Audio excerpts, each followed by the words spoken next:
Good morning. Good morning. We are live today. I'm gonna watch a few videos. There's a few videos that I wanted to watch, right? This guy's got two more, right? I should have said it in an open, another. There we go. And then, after the videos, we are gonna slap our way through hell. So, that's the whole plan. Later, just a second. Alright. Nope. Like that. Good. Just this. That's good. That's good. And there was another video I wanted to watch, but I think it's gonna be okay.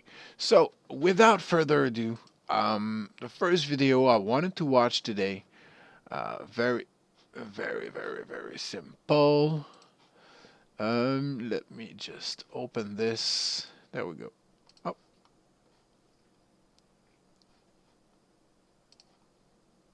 And then up.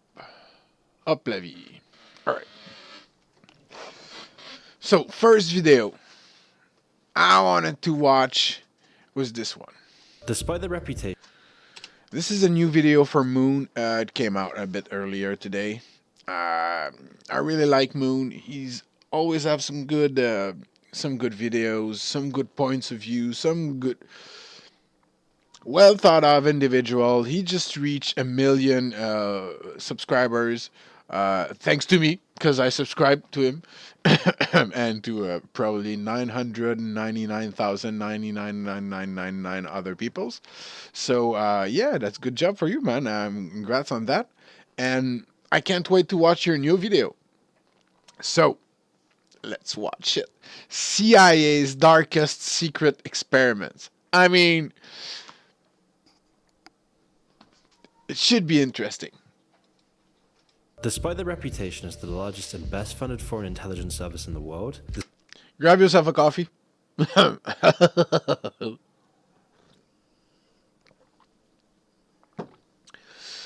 CIA's early history was defined by playing catch up to other major powers. When I was a cadet, what's the cadet motto at West Point? You will not lie, cheat, or steal, or tolerate those who do. I was the CIA director. We lied, we cheated, we stole.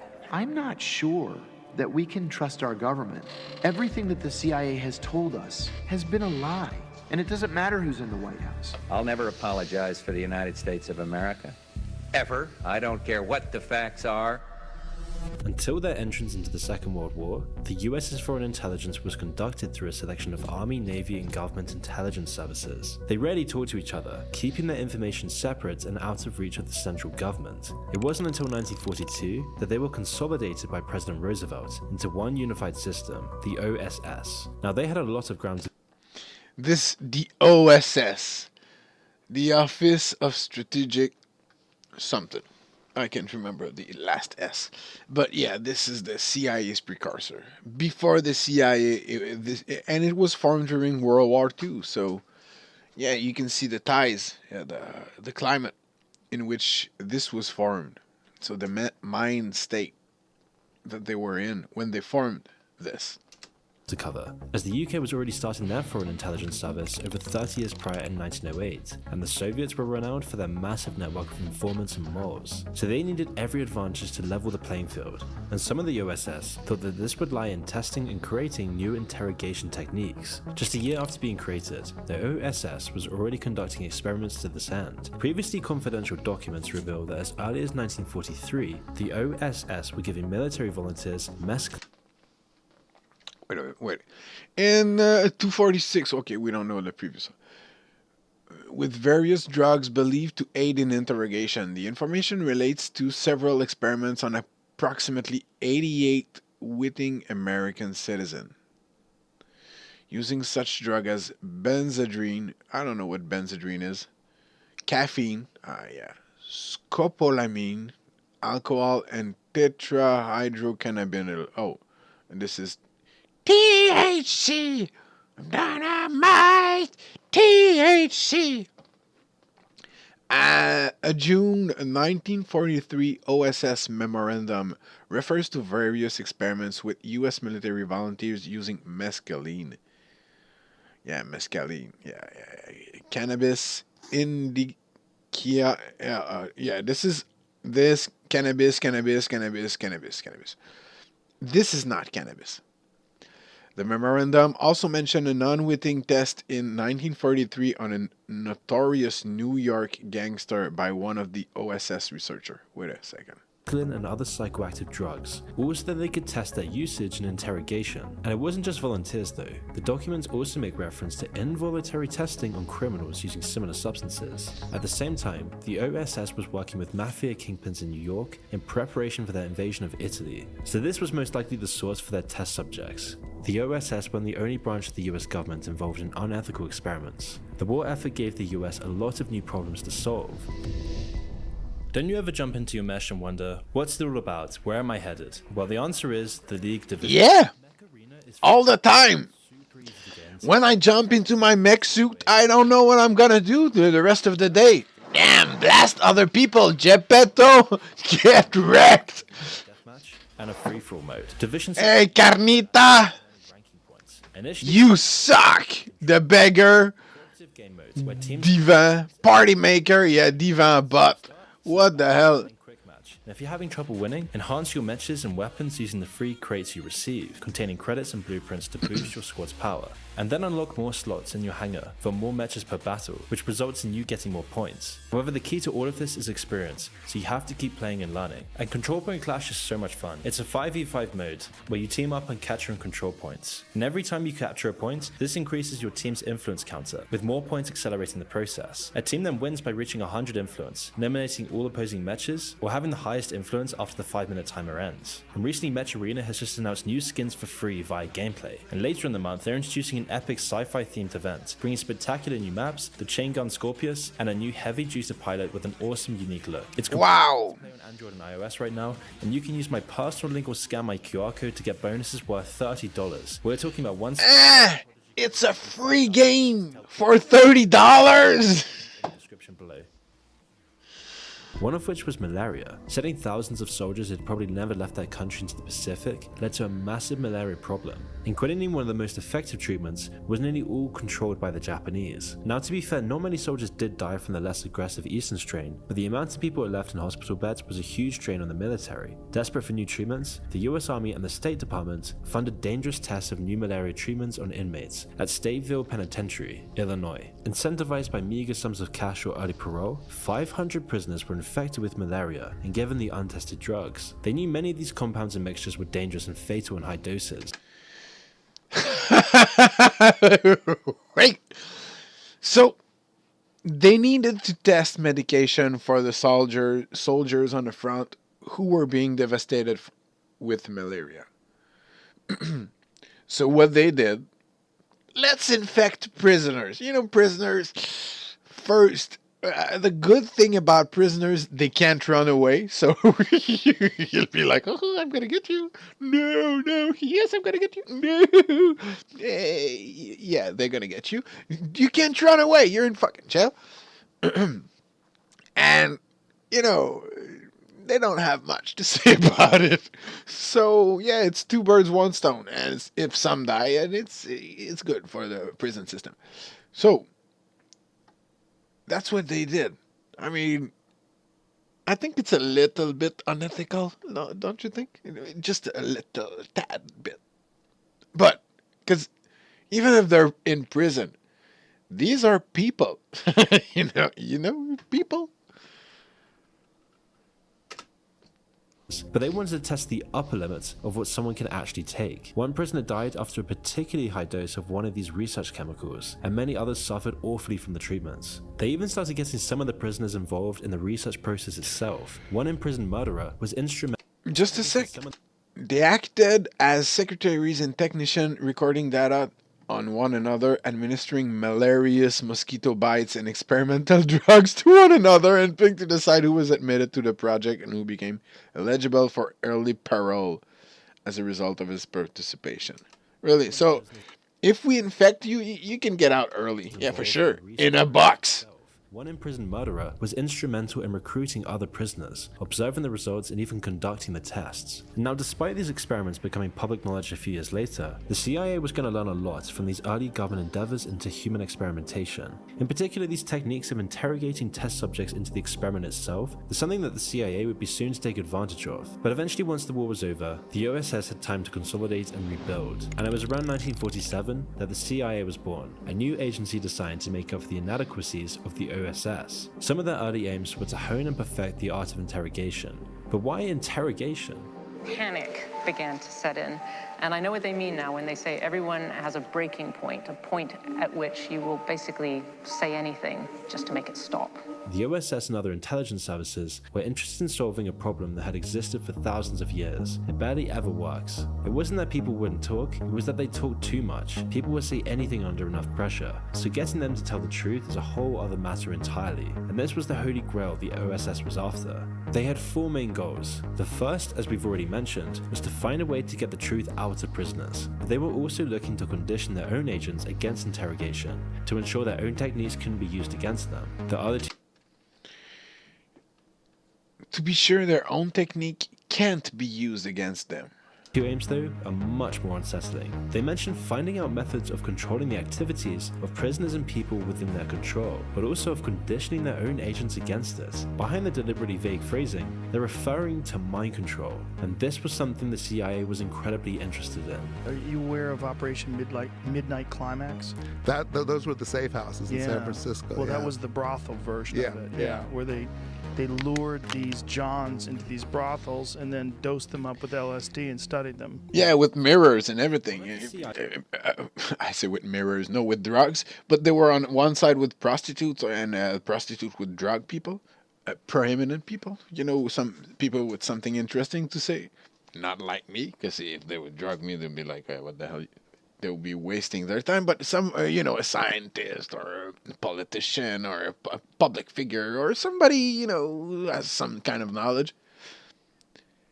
And then Midnight Climax. They go with the prostitute, they do their thing. They share love and you speak the same language, the love language. And then they lay down, she drugged the guy. And then she just talks to him. And they would open up and hold and behold, the CIA was on the other side of the mirror taking notes. Watching. Okay. That's such a dirty trick, but it seems to be efficient. CIA's darkest experiments would begin in San Francisco. As part of the CIA's multitude of experiments under the wing of MKUltra, one mind control experiment was especially disturbing, a top secret program called Operation Midnight Climax. Now, the operation began with the CIA purchasing an apartment in San Francisco and transforming this place into a makeshift brothel. Yep. A brothel wired up to recording units, martini booths, toilets, and one-way and two-way mirrors. Next, the CIA sent undercover agents to go out and hire random sex workers. Soon after, the CIA would then blackmail these prostitutes, whilst also providing favors for these sex workers. Favors like criminal immunity and huge wads of cash. And in return, the prostitutes would lure unknowing men into the CIA's experiment. Yeah. In the first brothel, prostitute Exactly.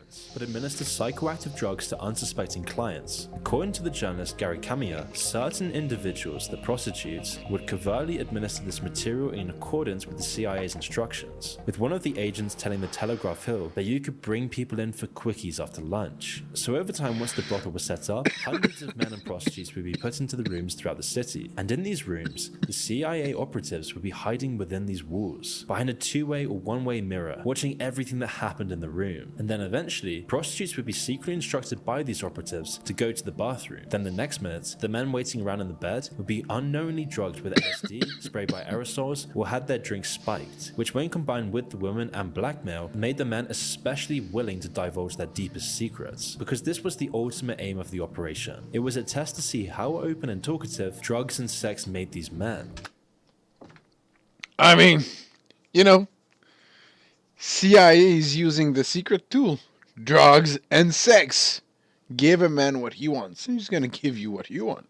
How could they manipulate someone's mind to tell someone their darkest secrets? The escorts would then stay with these men for hours, talking them up and asking them about their jobs, and the men just couldn't stop talking. And it was this operation that showed a lot of hope for the CIA's quest in mind control, so much so that they would actually open up a second brothel next to the Golden Gate Bridge. However, over the following years, moral questions started to be raised, and the considerable risks that came from this operation in terms of negative publicity and trust in the public added extra pressure for there to be measurable results from these experiments. But unfortunately for the CIA, they were forced to admit that this method of mind control really wasn't providing enough reliable data to be of any real use for the CIA's mind control ambitions. And so eventually the operation would come to an end, and all records would be destroyed by the CIA in 1973. In fact, the only reason we know any of this is because of a whistleblower who worked for the US State Department, as he remembered that the CIA had actually stored records of this top secret operation in a warehouse, and these records only detailed the financial records of the operation, showing how much the prostitutes were paid along with the cost of operating the San Francisco brothels. But by understanding the finances of this operation, the whistleblower could piece together the story again. And that's why after the whistleblower testified this information to Congress, he would eventually write a book about MKUltra, one of the first to expose the CIA's many crimes. But it was after becoming one of the main voices, speaking out against the CIA's mind control experiments, that the whistleblower would eventually find the true damage of these operations. Because according to Tom O'Neill, the reason this whistleblower faded into obscurity and stopped speaking out against the CIA's secret experiments was because thousands of people every day would camp out in his garden, constantly claiming victims of the CIA's MKUltra operations. Every day, hundreds of people would find the whistleblower, convinced that the CIA had done something to them, that they were also victims of MKUltra. And it was this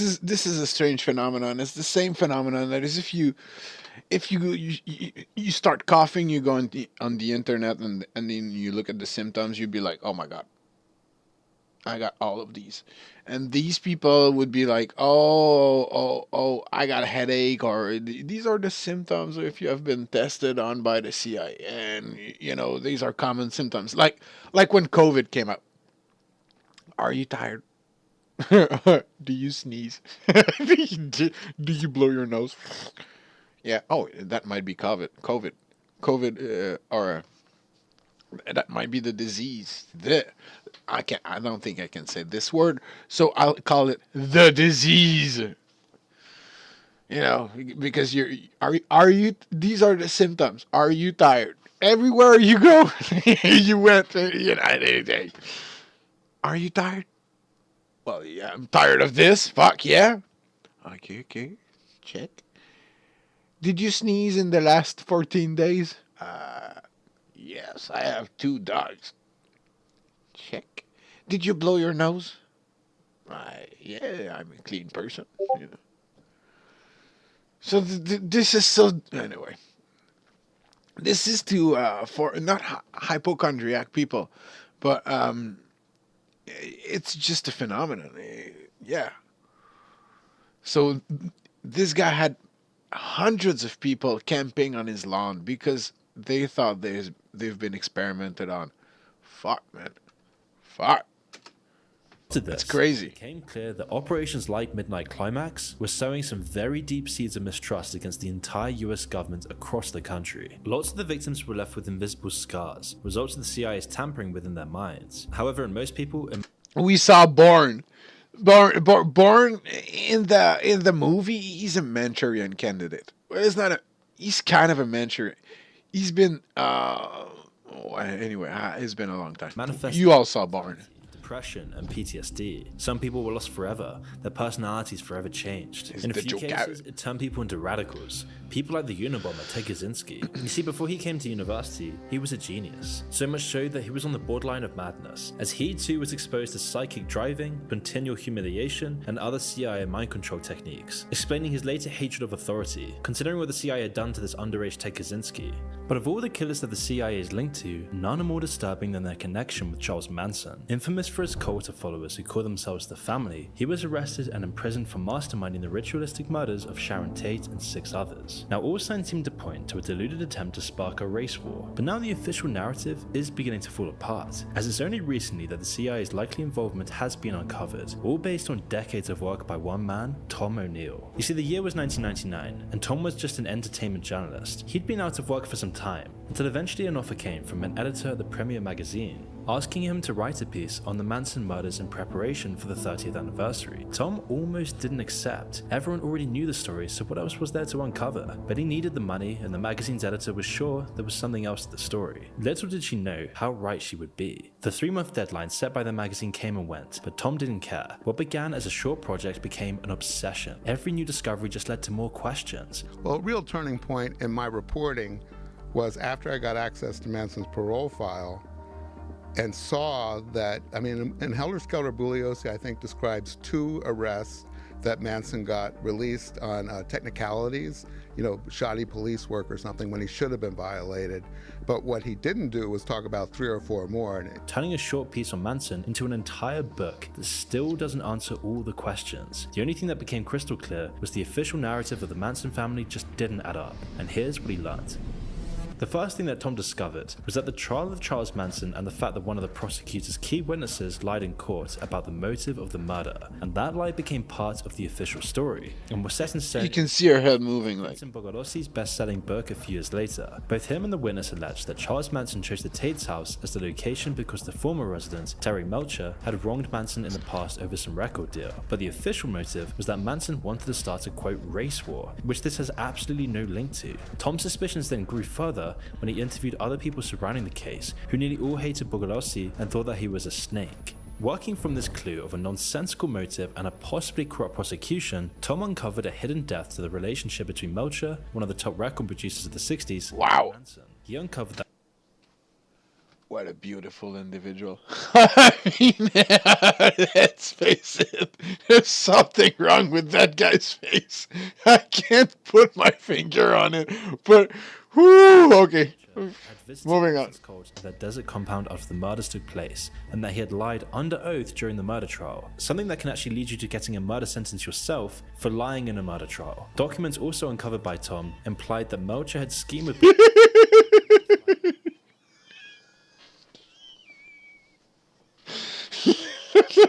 Look. I'm not the prettiest person ever, okay? I look like what I look. It's okay. But thank God I don't look like this.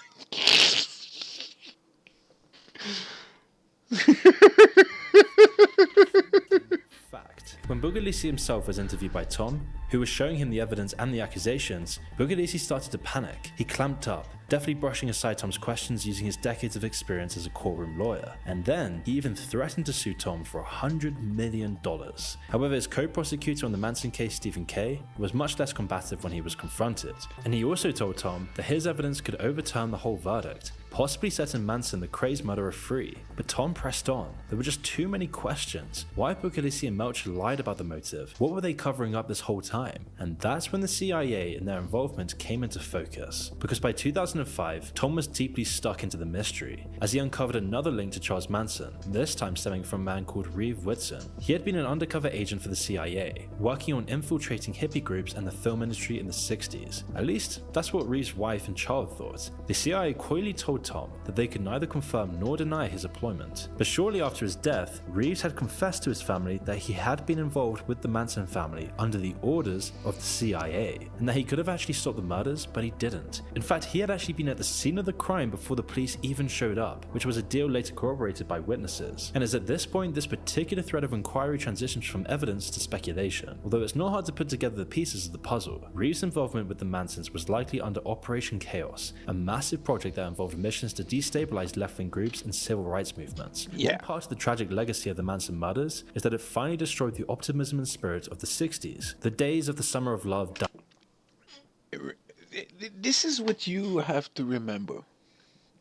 Because, look, the information that things that happened in the 60s or 70s, earlier, now it's coming out. Why is it coming out? There's still a lot of mysteries, but why is it coming out? It's because the people involved are dead. So they're not backing up their asses anymore. This is the main reason. It's 2 reasons. First reason, national security. That's why some information will never be known. Okay, because what was the CIA doing? the guy earlier when the video started, the things he said, when I was in the Marine Corps, we were not supposed to cheat and do and lie and do all of that kind of shit. As soon as I began working the CIA, whoop, I started to cheat, to lie, and to steal. Cheat, lie, and steal. That's what you think. You think now it's different? You think now it's different? In the 60s, the hippie movement, they thought it was leftist. What's wrong with the left? I mean, I'm not leftist. I'm not rightist. I'm not on the spectrum, you know. But what's wrong with the left? They were leftist, communist. These hippies, this guy who looks like a real dangerous person, you know, and this guy with no shirt dancing to music, smoking cannabis, you know, they're a danger. No, they're a movement that attracts people, and they can be controlled. That's it. Same thing is happening now with movement. It just evolved.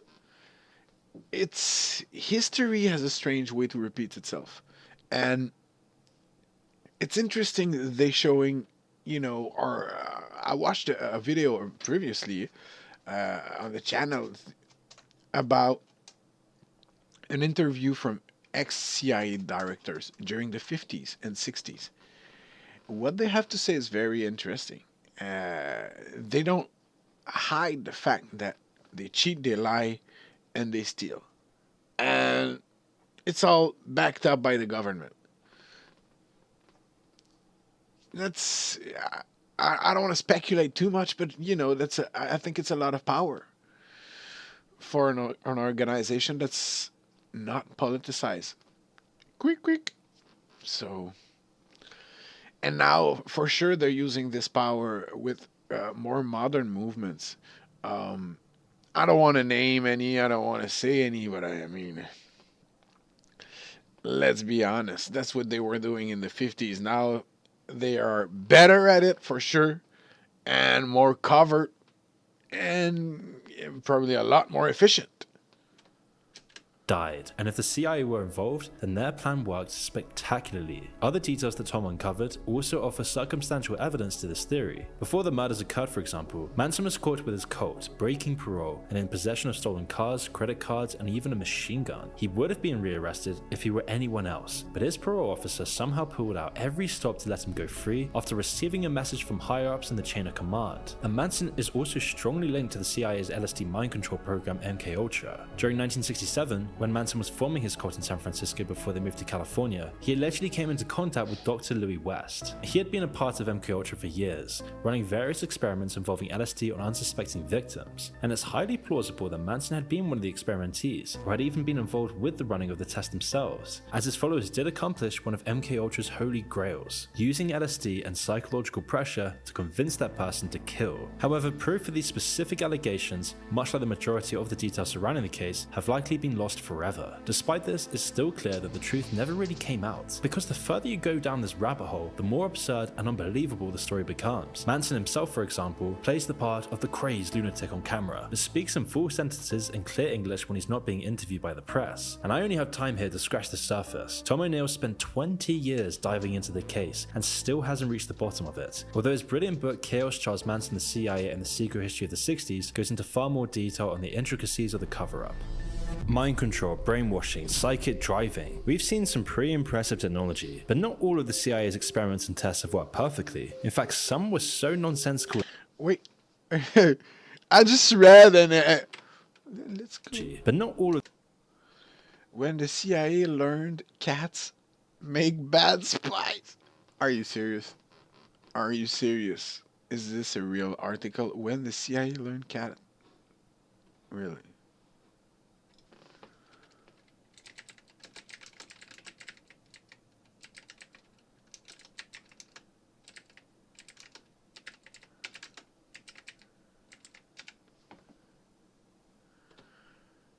Are you fucking serious?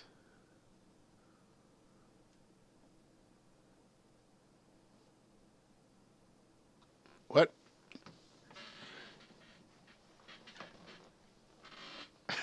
Oh. What? Okay. CIA. If you're watching, because let's face it. First, if you're watching, thank you. Second, I have a cat. I could have told you for free. For free. I tell the fucking cat now. And he's like, yes. So if you ask a cat to be a spy, I think the cat is going to be like, are you going to give me treats? Yeah. As soon as he got the treats, he would say, fuck you. He's the boss. You think you're the boss? Get a cat. You'll get a reality check. I could have told you that for free.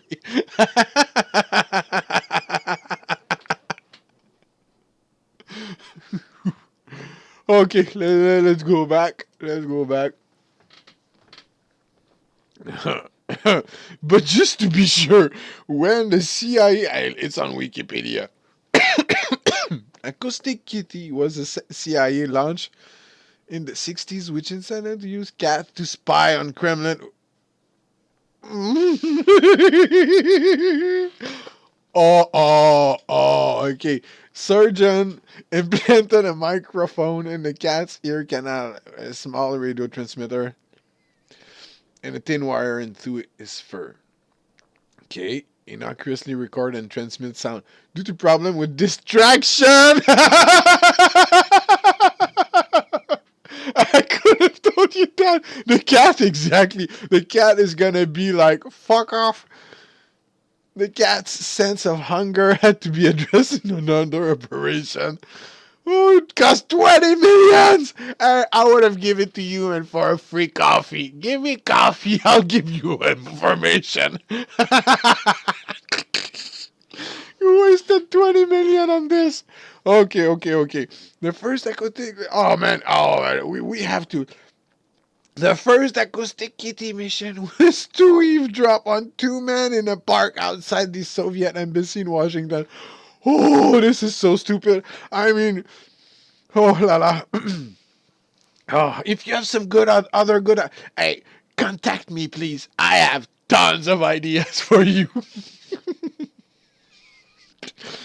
Okay, the cat was released nearby, but was hit and allegedly killed by a taxi almost immediately. This is like, wow, $20 million down the drain. Let's release the cat. I imagine the two guys outside. Okay. We got our spy cat. And the other one's like, yeah, the spy cat. Oh, okay. I got the spy cat.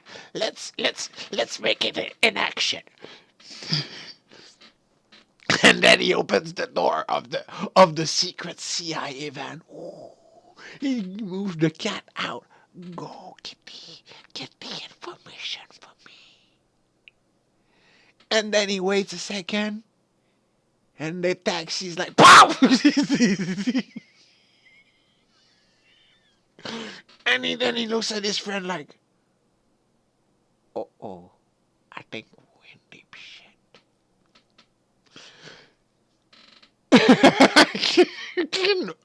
Oh my god, this is so good. First, it was hit by, however, this was dispute. Who said the project was abandoned due to the difficulty of training the cat to behave as required. Dude, that also, I mean, you're trying to train a cat. Did you see the talent show like America Got Talent and all of those Got Talent? And then they bring like a dog. The dog is like, doing flips, walking between the legs, and he's barking on command. He's giving the paw, he's jumping. He's out. Have you seen a cat doing all that shit? I mean, probably some cats. Like, I mean, it's a generalization. Not every cat is not the same. Like just for the dogs and for people is the same. But I mean, it's still a cat, and they have cat instinct, and their first instinct as a cat is to go and fuck you. They're like, no, fuck off. I'm the boss. You do my bidding. I heard that, I don't know who said that, but the dog is gonna watch you like feed him and pick up his shit and everything, and he's gonna be like, wow, this guy is God. And then the cat is gonna watch you feed him, pick up his shit, and he's gonna be like, oh, he feeds me and pick up my shit. I must be God. That's a cat versus a dog. So yeah, acoustic kitty, no. And no. The project was canceled. Yeah. Said researchers believe that they could train cats to move short distances, but that the environmental and security factor in using this technique in a real farming situation force us to conclude that it will not be practical. Yeah. The environmental, it's a cat. If a fly goes by, he's going to be like, fuck the mission, I want that fly, And security factor. It's the taxi. Where is the taxi? Taxi, So, yeah, I look, if you need tips on yours, show me all of your project, the weirdest one, and the mostly the weirdest one, because the good one I don't want to be involved into. But the weirdest one, I would give you my honest opinion, because maybe you need a reality check, and I would have first laughed, laugh and cry, take a deep breath, and then explain to you why cats don't give a fuck about your mission. All right, let's go back to but wow. That's amazing. All of the CIA's experiments and tests have worked perfectly. In fact, some were so nonsensical and silly that another good idea. Look at the head on the pigeon. Like, oh, what the hell? Who knows? it's even a wonder that they made it past the drawing board. And lots of these stupid schemes involve the use of animals in one way or another. I mean, just take the CIA's quite literal solution to the dead drop problem. Agents needed a way to transfer important messages or documents without seeing each other. So the storage method had to be something so normal it wouldn't be noticed, or so disgusting it wouldn't be touched. So the agents had the bright idea to create dead rats with a secret storage compartment hidden in their hollowed out carcass. Which sounds genius. Not exactly. I mean, in a lot of ways, it was the perfect solution, but whilst it's true that no human would touch it, it didn't have the same effect on street cats. Either. Oh, I could have told you that. I could have told you, like, yeah, you're gonna leave a dead animal in the streets. Yeah. I've seen, street animal eat trash. So if they find a dead animal, So now you're going to be trying to find the feces of the right animal who ate the fake dead animal. Dude, come on. Oh, no, humans won't touch it. That's right.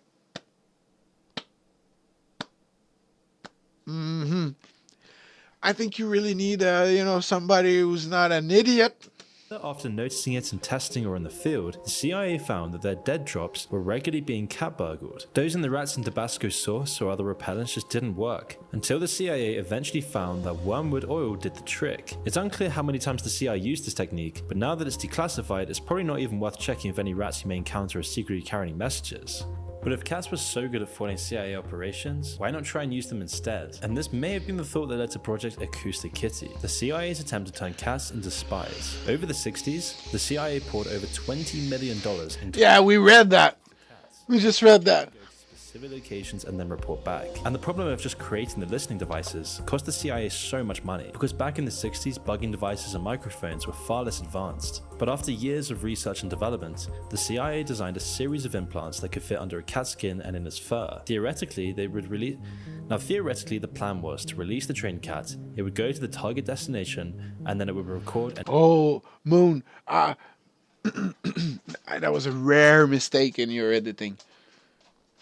Because very good video, rare mistake. Look, who am I to say? Look at my editing, you'd be like, ew. There was a rare good shot in your editing. Yes, my editing. But this was a rare mistake. You misspoke, took your breath, and then spoke as perfect afterward. Just want to point it out, if you ever watch. And transmit audio back to the agents. This was the plan anyway, but did it go that smoothly? Not really. The first issue was that cats are just so hard to train. They'd rather run off looking for food than follow any agent's instructions. Some sources describe the first attempt in the field was to record the conversation of two men outside the Soviet embassy, and it did go well at first. The cat followed the instructions to the letter, right up until it got spooked, ran into the street, and got hit by a car, causing the CIA and all of the training, as well as their loyal companion. And that's why in a heavily redacted declassified memo from 1967, the CIA revealed that whilst they managed to get consistent results from training the cats, the project was eventually abandoned. One animal-based project that did work though was the CIA's use of pigeons and other birds as aerial spies. In 1977, satellite spy technology was still relatively primitive, and spy planes were still incredibly risky. They could get spotted or even shot down, causing a massive political incident. One spy plane shot down by the Soviet Union in the run-up to the Cuban Missile Crisis was one of the key reasons that brought the world to a global nuclear crisis. So the CIA improvised and found a new use for pigeons, who had last seen action in the First World War as message carriers.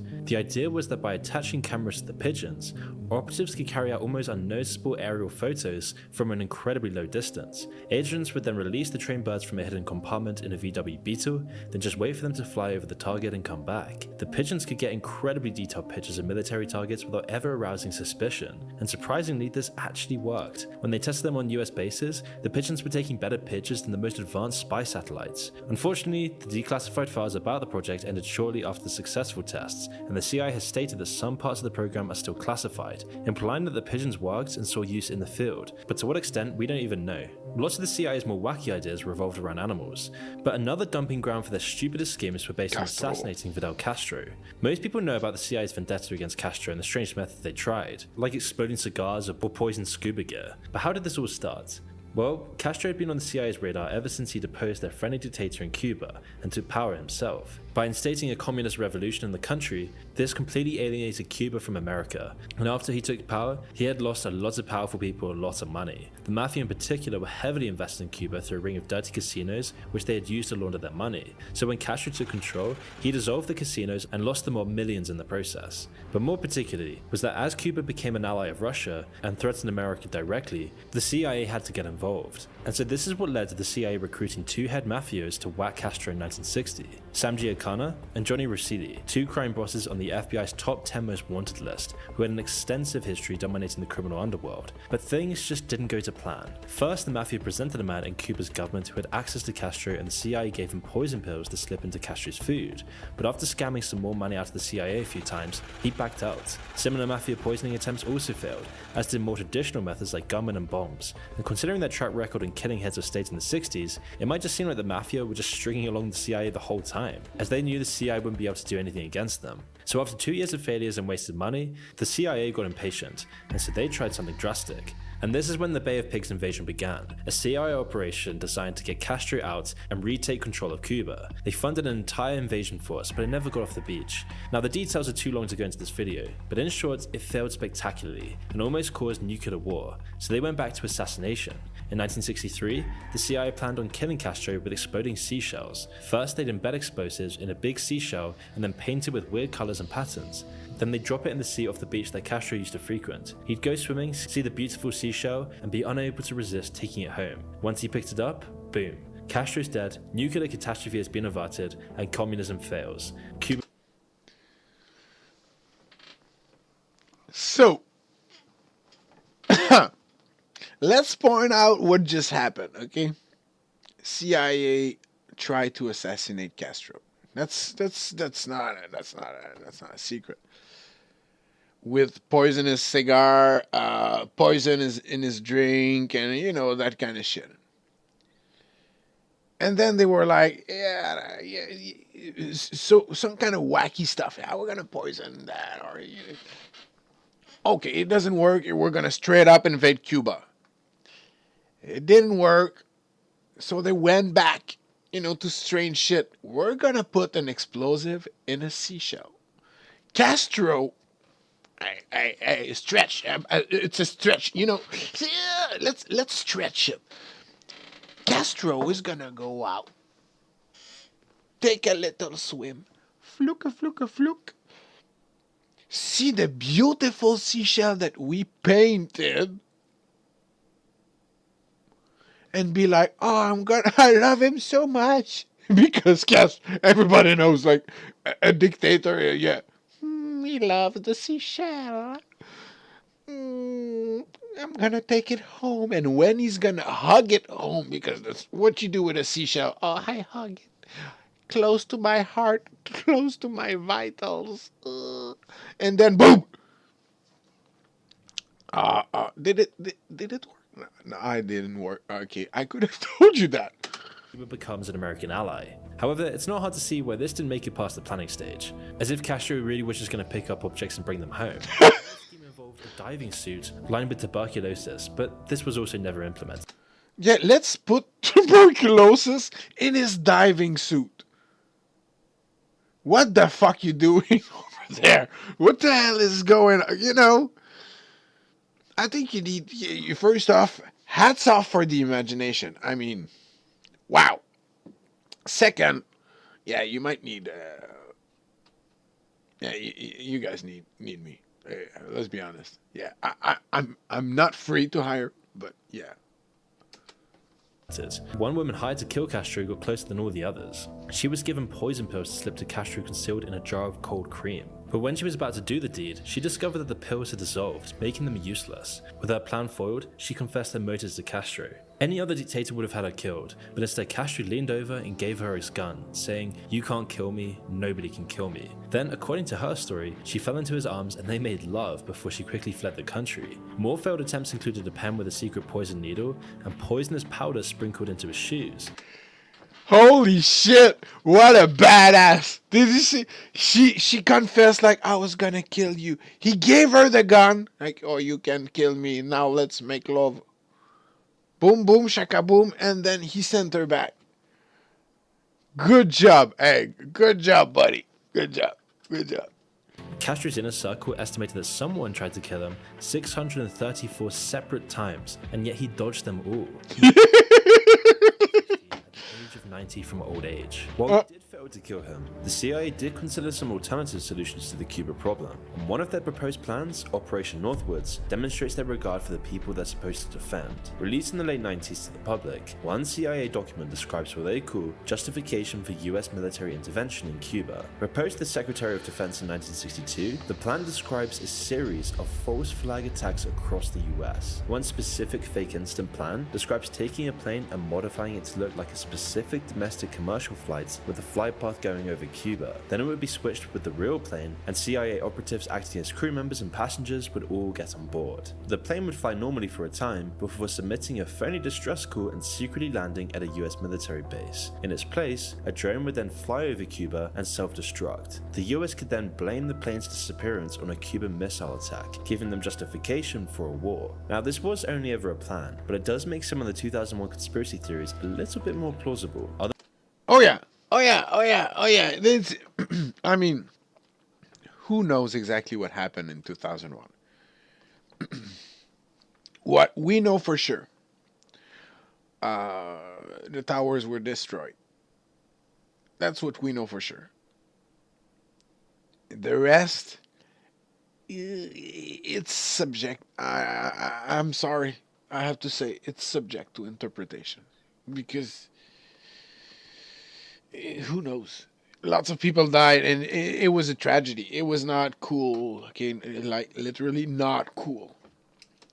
Other plans related to Operation Northwoods, they describe actual plans to bomb civilian targets across the US, especially targeting Cuban expatriates and enemies of Castro's regime. Then false evidence would implicate Cuba and incite a war. Another plan involved blowing up a US ship in Cuban waters and then blaming them for the tragic loss of life. They even considered a plan to sabotage John Glenn's mission to become the first American to orbit the Earth. By destroying the nation's hopes, the US government and the CIA could redirect the anger and despair for their own sinister use. The briefing also describes anticipated reactions from the UN and NATO. If they got it right, the report predicts that an image of rash and irresponsible actions by Cuba would develop. It also states that nobody at NATO or the UN should be sent the plans for obvious reasons. And all these plans came from General Lyman Lemnitzer and were only stopped at the final step before approval when JFK learned of the operation. After JFK found out about this, Lemnitzer was fired from his position as the chairman of the Joint Chiefs of Staff shortly after the plan was adopted. And you'd expect that this would be the end of his career. His willingness to actually murder US citizens to justify an unnecessary war should have made him ineligible for command. Instead, he was made Supreme Commander of NATO's forces in Europe from 1962 to 1969. Knowing this, it's really a miracle that the Cold War didn't turn into a hot one. However, Operation Northwoods wasn't the only time that the CIA tried to mislead and manipulate public opinion in their favor. Much more vague but more damning allegations emerged in the 70s that the CIA had been paying off journalists across the world and in the US. It was Operation Mockingbird, and it involved a massive conspiracy to control information spanning across 25 years. The investigation began with an inspection of a particular wiretapping scheme conducted by the CIA in 1963. 2 US reporters had been tapped to gain information on who their sources were. You see, these 2 reporters had both exposed government secrets to the press, and whilst the CIA couldn't go after the reporters themselves, it didn't mean that they couldn't use them to get the actual whistleblowers within the government. Using the illegal wiretap, the CIA got what they needed, but in doing so, they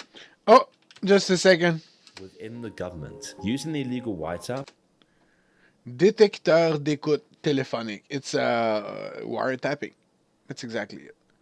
Détecteur means detecting machine from écoute, listening, téléphonique, phone. You know, it's grammar, but well. The CIA got what they needed, but in doing so, they spied on US citizens without any links to foreign powers. And when this came out, it was referred to as Project Mockingbird, but further details grew into the wider conspiracy on control known as Operation Mockingbird. A report from a special investigation in 1976 alleges that the CIA controlled a network of hundreds of top-level journalists across the world. These journalists would inform the CIA of anything relevant, as well as...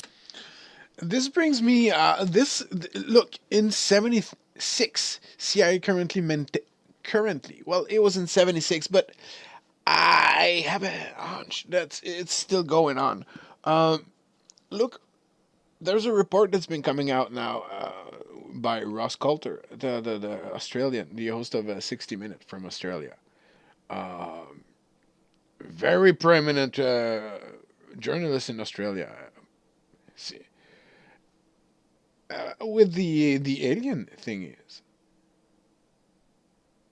And it's a guy coming out from not the CIA, but one of these, you know, he's talking to a prominent journalist.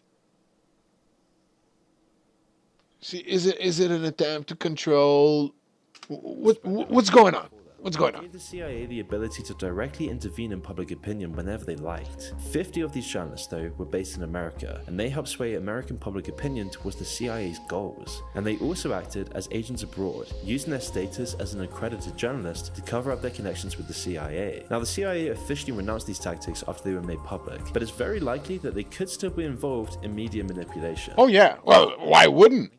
Control over the media. They weren't afraid of using their power to cover up their crimes and silence whistleblowers. I mean, that was the fate of Gary Webb, a journalist who used to work for the San Jose Mercury News. In his time at the paper, he reported on corrupt officials and organizations, spreading light on shady deals and missing funds. And he was one of the best reporters around, winning a Pulitzer Prize for his exposés. But the story of a lifetime came in 1995, when he uncovered evidence that the CIA had not only been aware that they were funding and working with cocaine traffickers, but the CIA were actively protecting them in an incredibly detailed controversial report called Dark Alliance, he exposed the CIA's crimes to the world. The only problem was that nobody believed him. In a malicious and directed campaign, Webb was made to seem like a conspiracy theorist. He was discredited and pilloried by newspapers. Everyone saw him as a crazy tinfoil hat conspiracy theorist, which was all part of the CIA's, quote, productive relationships with journalists. Webb was then unceremoniously fired from his job with his reputation left in tatters. Forced out of his career, Gary Webb seemingly took his own life. Although this does seem very suspicious, because 2 years after Webb's report was released, it came out that the majority of it was actually true. His critics had overblown issues within his report and used them to discredit him. But the core claim of his report, the fact that the CIA were turning a blind eye to drug trafficking, was completely true. But why? That's there's also another thing that anyway. Why are they turning a blind eye on this? Why? See, why? I don't know. Just like MKUltra, the story begins with the existential fear of communism. The CIA was desperate to make sure that the US can maintain control of Central and South America. Firstly, they had major economic interests. The US and its neo-colonial fruit companies used Latin America as a source of cheap labor. In some cases, they owned half of the country's land, extracting billions of dollars from the people of these countries, and a communist regime would threaten all of this, as well as giving Russia direct access towards America, as this was another battleground in the Cold War. And so America was always going to be willing to support anyone who would fight the communists. It didn't matter how brutal of a dictator you were or what your past crimes had been. If you were fighting communism, you could expect an almost unlimited supply of money and guns. And it's in this way that the US overthrew the democratically elected government of Guatemala in 1954, replacing it with a friendly authoritarian dictator, happy to exploit his country for a cut of the profits. A similar thing happened in Bolivia, Panama, Chile, the list just goes on. But it was in Nicaragua where Webb found his story. There the CIA had been funding Contra rebels, a military force with dictatorship ambitions and a hatred for communism. They will funnel guns and money by the CIA and the US government. Reagan even called these people freedom fighters in a campaign speech, despite their terror tactics. However, Webb revealed that the Contras, in an effort to secure more funds for their rebellion, were actually trafficking cocaine. He linked them to Freeway Rick Ross and 2 other infamous Californian drug lords. These were some of the men responsible for the crack epidemic that swept across America in the 80s. The epidemic that ripped apart families, put hundreds of thousands behind bars, and killed countless thousands of people. Now, the CIA would later admit that 2 of the 3 men did have personal connections with the Contras, and that major narcotic deals had taken place between them. He even showed evidence that the CIA had actually been aware of this. Both claims were later backed up by a CIA report, but Webb's work is just one piece of the puzzle. Both the wars against the communists and the then drug war introduced a massive amount of guns into the region. They started these wars without any clear goals, and they inevitably broke down in a perpetual battle for control between splintered factions. And when countries become more destabilized, this means more poverty and destitution for their people, which then creates more soldiers for the drug cartels. It's a never-ending cycle that's led to the drug war that we see today, and the more destabilized it becomes in the rest of the Americas, the more drugs then get trafficked to the West. And this wasn't just the CIA catalyzing the crack epidemic, this was also happening in Afghanistan, where when the American... Oh yeah. In Afghanistan, what do they produce in Afghanistan? Like a lot. Yeah. Puppies. Not puppies for dogs, but puppies for opium. With Afghanistan, opium production increased from 10% to 90% in the region. And this is one of the furthest reaching legacies of the CIA and their tampering in other countries. And it might seem like this is all history, because of how long it takes documents to get declassified and revealed to the public, as we still don't know much about the CIA's most recent activities, but what we do know clearly shows that they still have the same disregard for human life and the law. But one of the most recent crazy CIA operations was their plot to assassinate Julian Assange. The US had plans to abduct or even assassinate Julian Assange. Conspiracy. Okay, the plan to assassinate Julian Assange. I have no idea, okay? But I'm gonna take a wild guess. They wanted to poison his food. Let's poison his food. Or probably hire a bunch of beetles, train them to be assassins for the CIA, assassin beetles, and have them secretly enter the Ecuadorian embassy. I think it was in the Ecuadorian embassy. Not sure about that one. But anyway, it doesn't matter. Enter the Ecuadorian embassy with the secret assassin beetles, they would then perform, because beetles are not very deadly, but what they can do, though, is they would gather together in front of Julian Assange while he was be staring. It wouldn't be because he was staying far from the windows, so they could go at the center of the embassy, see Julian Assange, and perform a ritual dance to hypnotize Julian Assange and set him up in a state of trance so that he would commit suicide. That was the plan for the CIA. I could have told them that it was a shitty plan because, it involves a lot of RNGs. RNGs, roll the dice. Yeah. Okay. Pass. Next. Train beetles. Okay. We succeeded. Have them enter unnoticingly the embassy. Roll the dice. Okay. It's just RNGs on top of RNGs. What the hell are you thinking? But I'm curious to see what was the plan. If it involves any kind of beetle assassins or assassin beetles. I don't want to be racist with the assassin beetles or the beetles assassins.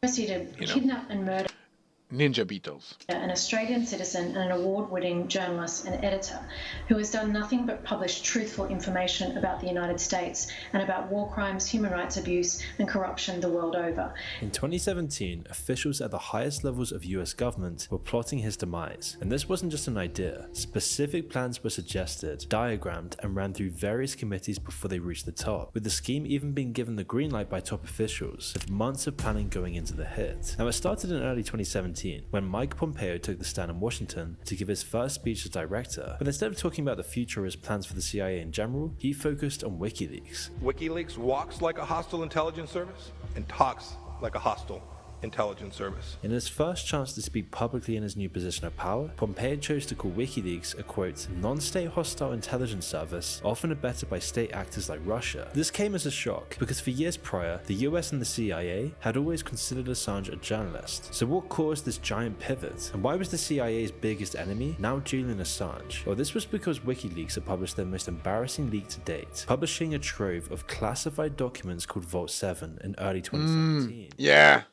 The CIA's most sensitive hacking tools that it used to launch offensive cyber activities around the world. And it was considered at the time the largest data loss in CIA history. The leaks purportedly show that the CIA is capable of hacking smartphones. Oh yeah, I remember Vault 7. I remember. Exactly. What are they using to listen to you? Smartphone, computer, operating system, so your PC, automobiles, messenger apps, and smart TVs. So they know what you're watching, they know where you're going, because are you leaving the house without your smartphone? Are you? Are you leaving the house without your smartphone? And when you leave the house, do you take what's it called, an automobile or any kind of vehicle, or you walk? And if people would start walking, I'm sure the CIA would be hacking your fucking shoes. Okay, they would hack something. Anyway. Computer operating systems, automobiles, messenger applications, and even internet-connected televisions. Yeah. These documents exposed the CIA's own hacking tools and techniques, which apparently severely compromised their intelligence operations. Along with the humiliation of being hacked and having their secrets exposed to the world, pushed the CIA to consider drastic measures against Assange and WikiLeaks. And even with that leak, people are saying that it's not true. It's not true. Oh, it's not true. Nobody's spying on you. Really? Really? It's not spying on you because you're not interesting. Okay? The CIA is probably not spying on you or me because I'm not interesting. You're not interesting. But if you have something the CIA can leverage, or bargain, then now you become a person of interest. And let's study what you have to offer.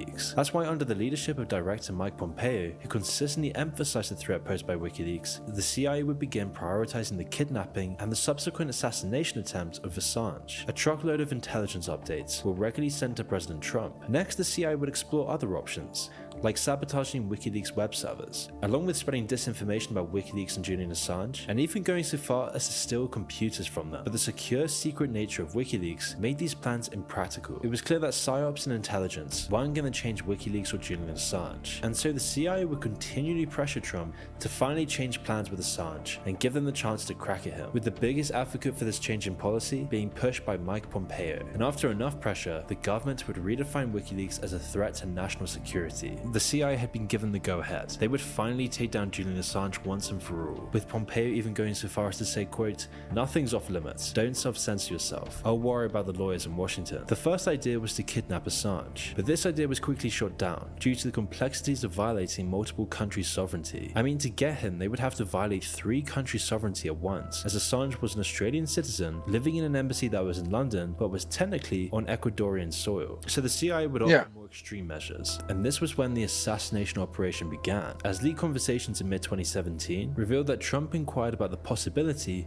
of assassinating Assange and other WikiLeaks members, prompting the CIA to develop options and plans. Legal considerations were raised, but Pompeo and the CIA would push forward, seemingly unconcerned about the legality of their actions, with sources within the CIA going so far as to say that when Pompeo took over the CIA, he cut the lawyers out of a lot of things. I mean, it's unknown whether the CIA's head legal counsel had even heard of this assassination plot when it was being drawn up, but unburdened by questions about legality, Pompeo and the CIA plowed ahead anyway, and time was running out. People were starting to realize the injustice. Let's not bother about, is it legal, is it not legal, I'm gonna worry about that. Just do it. I mean, first, I don't agree with the plan to assassinate Julian Assange, but I agree 100% with let's not bother, do your job and I'll do mine. This is the order. And that I agree 100%. But I don't agree with killing this guy because he exposed secrets. And secrets, anyway. I understand it's because for national security and everything, but anyway, everybody knew that in 2017 that the government is taking it. Really? Everything that has a chip in it. Why chips are coming from this very, that's what you have to understand. Everything that's electronic that has a chip. An advanced chip. Not a basic chip but an advanced chip. Or anything that connects to the internet. Yeah, it sends information. Yeah. And it has some kind of a microphone or some kind of a camera or some kind of a tapping device. Just so that if you happen to be interesting, then you could be, looked at. So that's not a secret. He exposed that. I understand. But I think they're going a little far with this. Justices Julian Assange was facing. He was a slave living in the Ecuadorian embassy, completely cut away from his family and normal regular society. And because of this growing public pressure, Sweden would drop their bogus charges against him in May of 2017, and public opinion was vastly in his favor. And that's when the CIA was growing increasingly alarmed. They had to do something fast. And then not long after, the CIA would soon discover intelligence that suggested the Russians were plotting to help Assange escape the embassy and fly him back to Russia. The exact same thing they had already done to Edward Snowden. And the CIA wasn't going to repeat this embarrassment again. And so the CIA, along with the British and Russian intelligence, intensified their plans. Oh, and look, he's in London, okay? What happened in London? There was Navalny. Do you know about Navalny? I'm not sure if he's going to talk about Navalny, but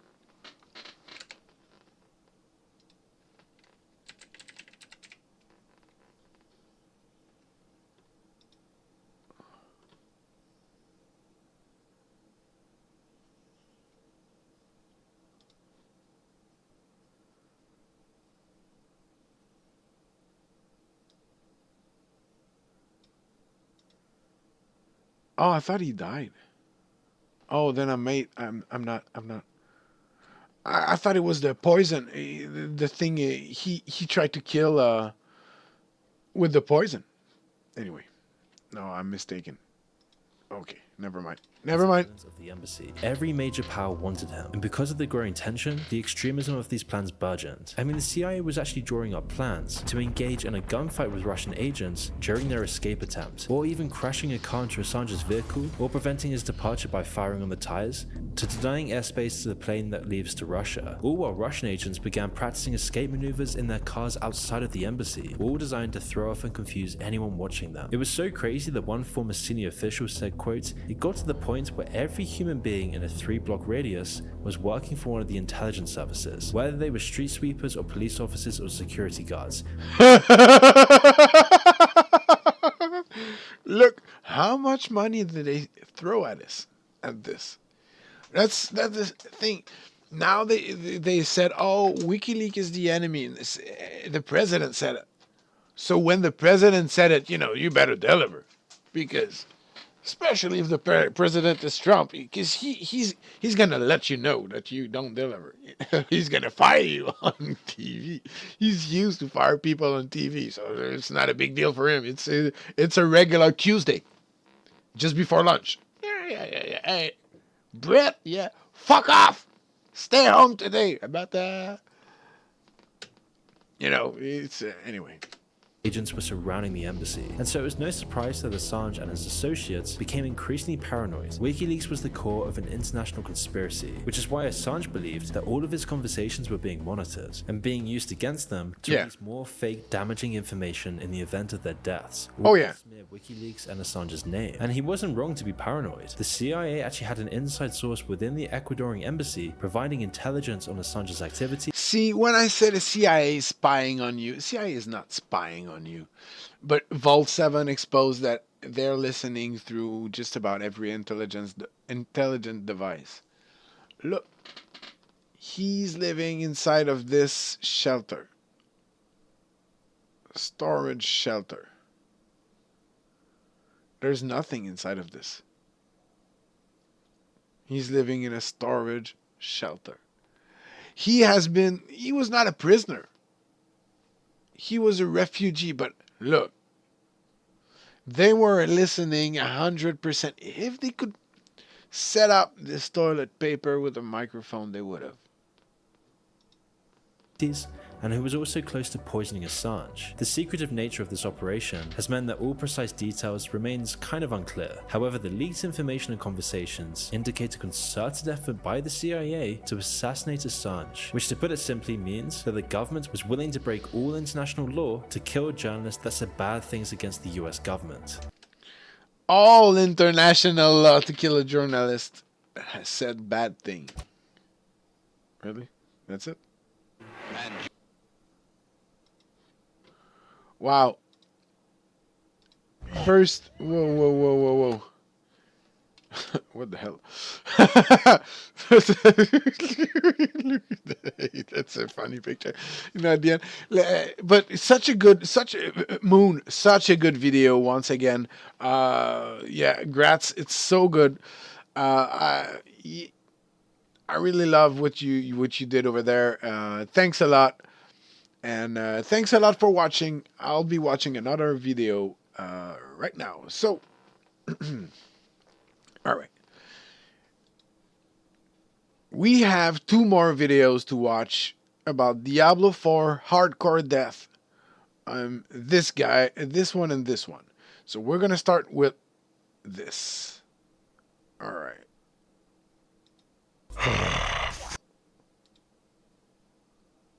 Okay. This guy is playing a barbarian. He's level 50. And he is Russian, as you can see. No, as you can read. Alright. What's going to happen? You're level 50. He's on world tier 3. It's you're dead. You're there. Fresh meat. Ох, блин. Uh-oh. No. Убейте всех. Нужно подождать. Блять. Лол, что? Why did you do that? Why did you do that? Why did you saw the bubble? You heard the noise. You were like, I'm a barbarian. I am too strong. And then you took it like a champ because he had a barrier. It was like, yeah, I had barrier, hun. And then poof poof in the pantoof. You dead, buddy. А что меня убило, блин? Not proud of you, man. Not proud of you. Please use potions. They're still biting on your corpse. Stop crying. Что меня убило? This girl is level 48. Wait a second. She's getting carried. She's in world tier 4. Oh, look. Look! She's level 48. Look at her skill bar. That's what I was like. Is she mounted? She's not mounted. She's just level 48. She has no skill. Look at her armor. This is the default lock. Look. This is the default armor. I'm just gonna move that a little bit. There we go. She's got a default armor. I mean, look at this. 100% she's gonna jump down and die. Puff. You stupid person getting carried.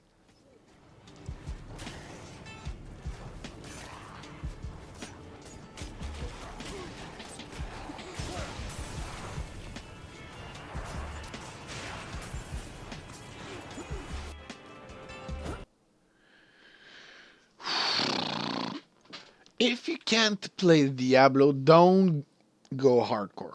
You know. She's farming for views. I mean, she could do something else for far for view.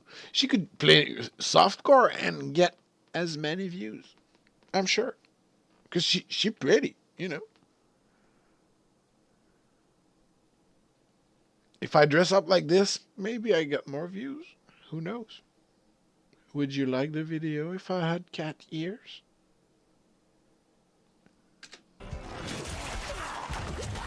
Oh, 71. Oh! No! 66 world tier 3. That's you know, you're doing 19. What you doing, lady?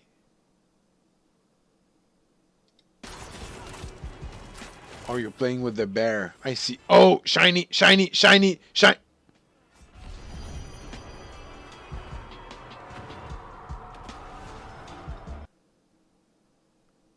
Lady. So the Russian guy here, 77, he's playing a sorcerer. Look at your health, buddy. Get in the bubble. Get in the bubble. Oh, you looked away. He looked away. He looked away like for a second. It was like 4. Zaid Beast. Охуенно. Я сдох, блядь. Ну все, Сорка пока. I don't speak Russian, but I 100% agree with what he's saying. He said, please subscribe to Des' video, Des' channel, and like the video, and he's going to be a happy camper. Yeah, I agree with you. Yeah, very good analysis. Yeah. Я даже не понял. Ну-ка, сейчас пойду на стриме посмотрю. Зачитал. Oh, no, look at that. Look at that. No, I mean, look at that. He's a level 100. 100. Let me move my, maybe. Ooh. Ah, you know, because.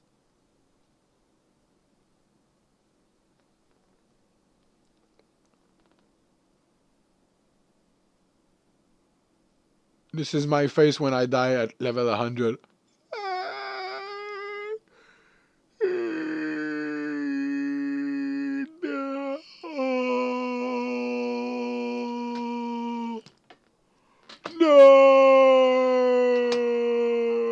Okay. I'm done. Sorry about that. I had to. Okay. Look, level 100. Sorcerer. He's doing... This is hell type. He's like, I never lost any cinder. I never lost any cinder because I died. I play hardcore. I pay no repair bills.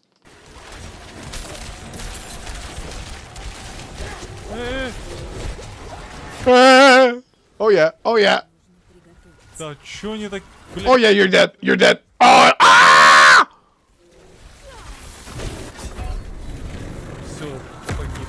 Да ну нахуй. Oh, it feels bad, buddy. This guy's a druid. 53. Hey, Camien! Source en hardcore, le gars est sadique. En tabarnak. En tabarnak. Sérieux? C'est con, en esti. Regarde lui, c'est un druide hardcore. Regarde le build qu'il joue.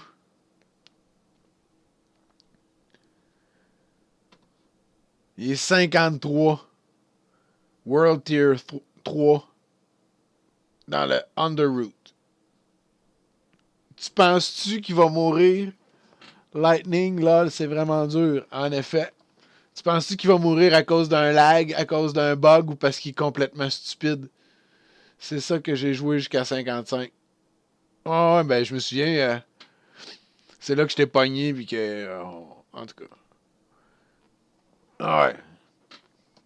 Tu penses-tu que ça va être la lag? Il va crever à cause de la resist. Ok. Ok. Moi, je pense qu'il va crever parce qu'il cave. Attends un peu, on va mettre ça en HD. Come on. ST. Ah. Ok, ok. Jusqu'à date, ça va bien. Oups, il est vulnérable. Oups, il est mort. Oh shit! Oh, bye, Druid. Man, I didn't think it was gonna happen like that. God damn. Aucune def. Eh non, c'est la grosse merde. Well. F. Ok. Oh, le gars, il est niveau 100. Fucking 100. He's fighting the Echo of Lilith.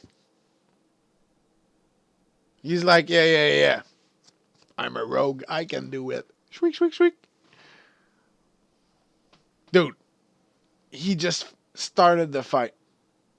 100% he's gonna get caught by the lines on the ground. See that? Il voulait être le premier à la kill en HC. I think he's not the first one. I think there are others that have it.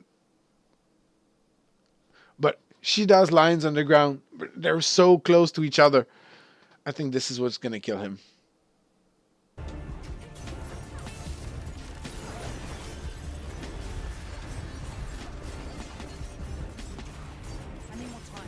He's the lines on the ground. Oh, he's not vulnerable anymore.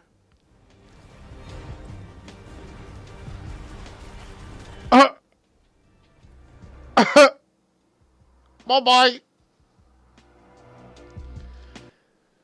Man, I think I would be crying a little bit. Just a little bit. Like, oh no, another level 100 rogue. What the hell, you bitches? What you doing? And he's not always in Nightmare Dungeon 50.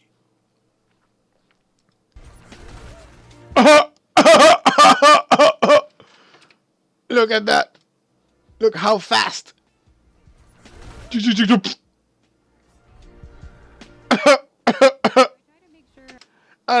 the Tabarnak, Genie, what's up? Look, this girl, she's playing a necromancer. Damn, you've been learning. Oh, yeah.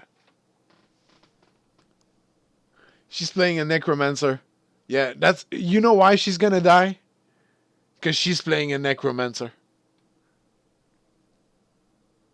Let's have a look on why she's gonna die. Exactly, because she's playing a necromancer. I'm like not drinking too much. She uses... Because otherwise that happens. You should stop talking and start killing. Oh, stun and death.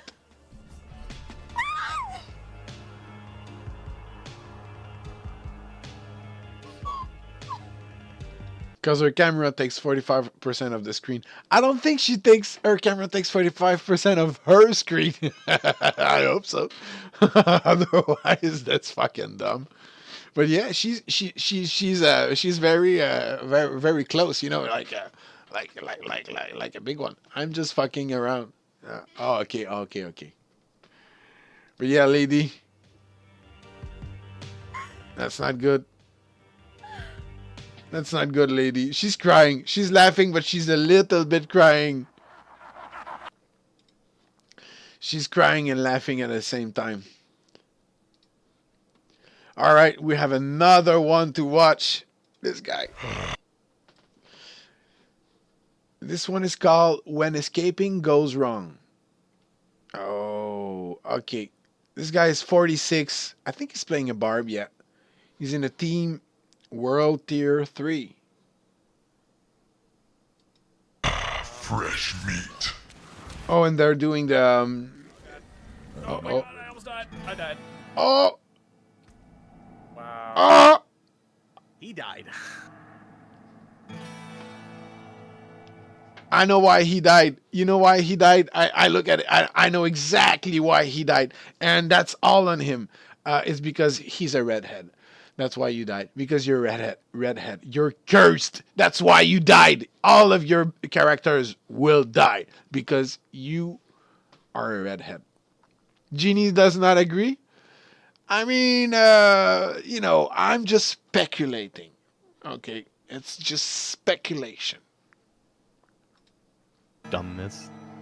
Dumbness. What did he... This friend? I can't believe dumbness. Yep. I got caught in the side. I was stunned.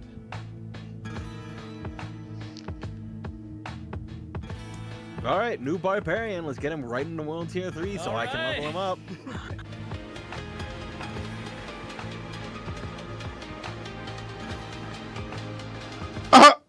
Dude, move.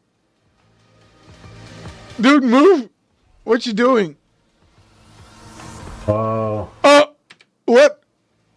We don't see him, but we don't see his level or anything. It says level 100. You too dumb. Oh my god. What? Really? Really, man? Level 100 just because you watching like oh, do I have 2 or 3 viewers?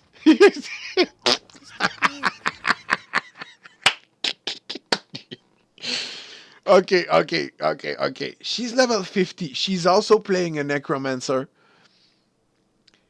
She's in World Tier 2.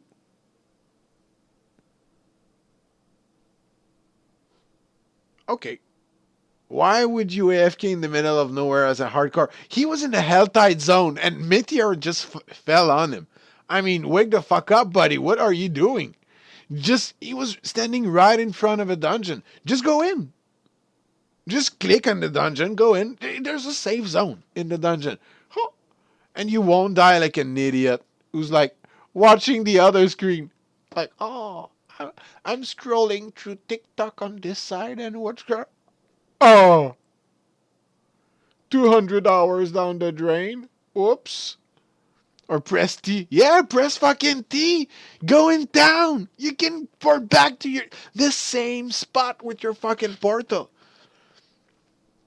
Oh man, say that's why I want to play hardcore. I feel I'm not a dumb player, but at the same time my dumb mistakes will be highlighted.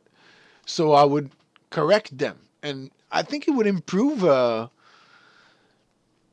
But at the same time, I mean, you don't pay any repair bills if you play hardcore in game, but in real life, if you punch your monitor, yeah, you're gonna pay a repair bill. You know, it's. Do I want to pay repair bills in game or in real life? I better like in game, but anyway. So this girl, back to the girl. Is she gonna die? How is she? Oh! Look here. What's that? That's first. I'm on her face. Wait, I should do this instead. Hello, is it me you're looking for? I'm on her face. Lol. And look, I'm on her face as well. I'll be at a better spot. Okay, now it's better. Now it's better. So, why is she gonna die? How is she gonna die? If we look here, if we look here, okay, just here, there's something really good here. Peter, yeah, the lunatic is right there. The Peter is gonna kill her for sure, 100%.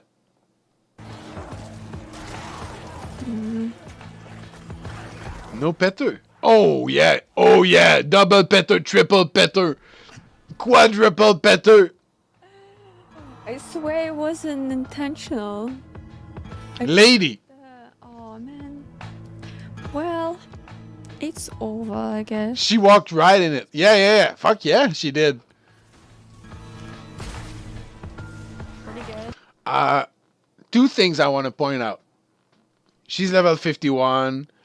She's doing a tier 2 dungeon. Okay, world tier 3. Look at that.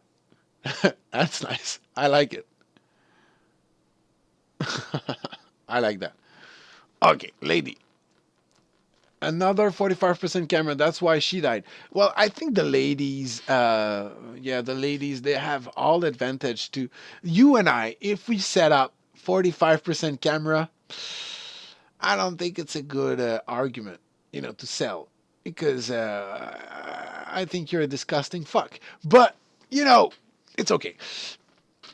She's more marketable than you and I. I got too much belly for that. You don't have a belly cam, dude. You use your face, so don't put your belly on there.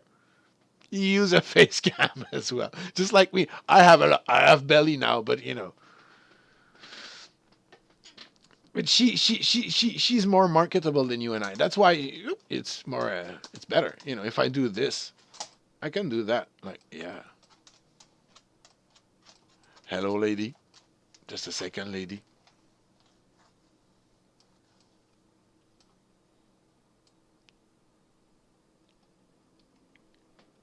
No,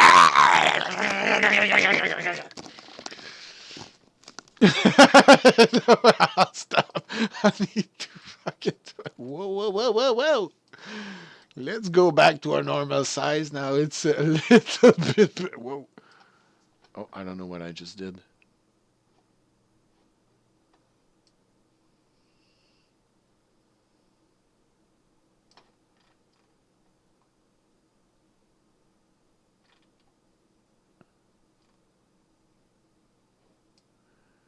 Okay, I need to replace this, then I can move. Oh. My webcam. Okay, sorry. The stream looks much better now. Yes, thank you. But look. Okay, let's go back to her death. Okay, she's gonna die. She's gonna die, yeah, obviously. I agree 100% with you, Ginny, by the way. I'm a very attractive man, unlike Camion. So she's doing dungeon. I think, these guys are the drowned. Oh, yeah, the fucking drowned. They hurt a lot. Let's see. Uh-oh, she's CC'd. Uh-oh. I died! Oh, I love that emote.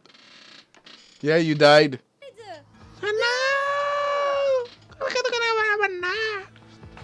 Oh shit! Okay. Yeah, you died. The CC in this game is so bad. When you get CC'd, it's like, you can watch your death coming to you slowly, like, oh no! Like running into a wall, like, no! You see the big guy with the axe, like, whoa! Pew! Yeah, because of the unstoppable. Yeah, well, yeah, you can break CC a lot easier. I agree with that 100%. They can get CC late game. They can, but you know, you can break CC. I have 3 buttons to break CC on my fucking bar. This guy, yeah, he died because he's playing a Necro. What the hell? Dude, you playing a Necro. That's a curse, blood mist. This is corpse explosion, the bone spear thingy, and the shield. Okay, so he's playing the build, yeah, the recently discovered build.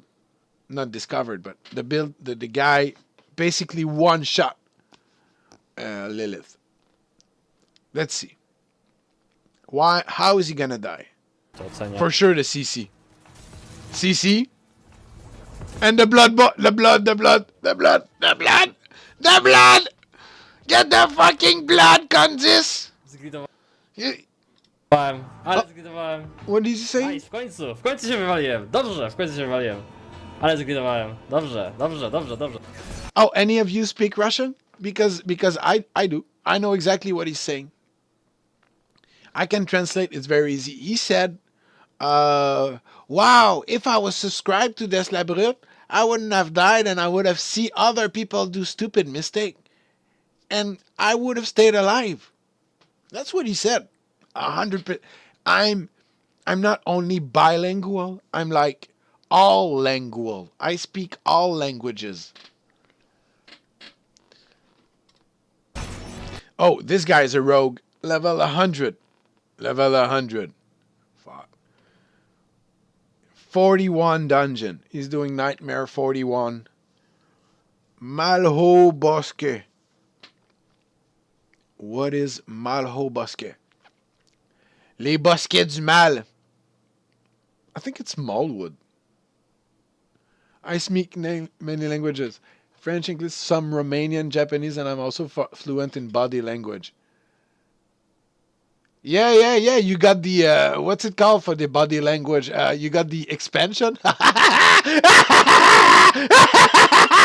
You got the expansion pack! You used to have a 6-pack, now you have the expansion pack!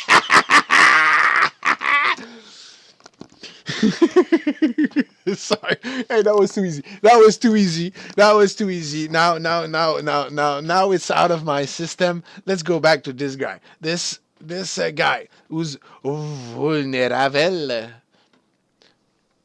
Lingua Palladia Uno. So he's level 100 doing 40 dungeon. Yeah, he's gonna die. He's got a barrier as well, so he must have like temerities.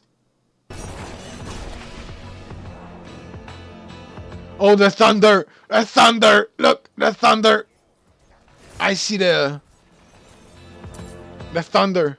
He's looking at a map. Oh, did you hear? He's gonna get one shot. Puff!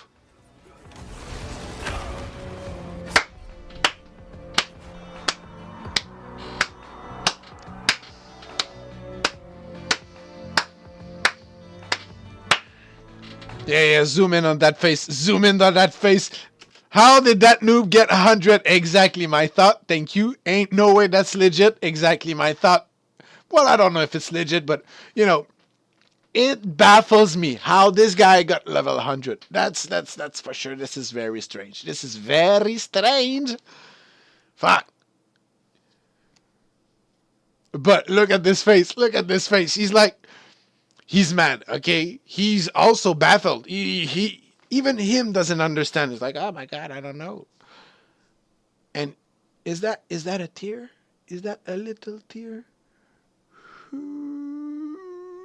I think it's a little tear. He's trying to hold back the tears inside. At the same time, he knows he's being filmed, so he's like, oh, no, I'm not crying at all. He's like, fuck, I'm gonna have to exploit Seller for another 15 hours to get 100. Yeah, well, more like I don't know, 100 hours. Fuck, man. Anyway, I'm 89, and it's taking me forever to get a level. I mean, it's not cool. Look at this guy.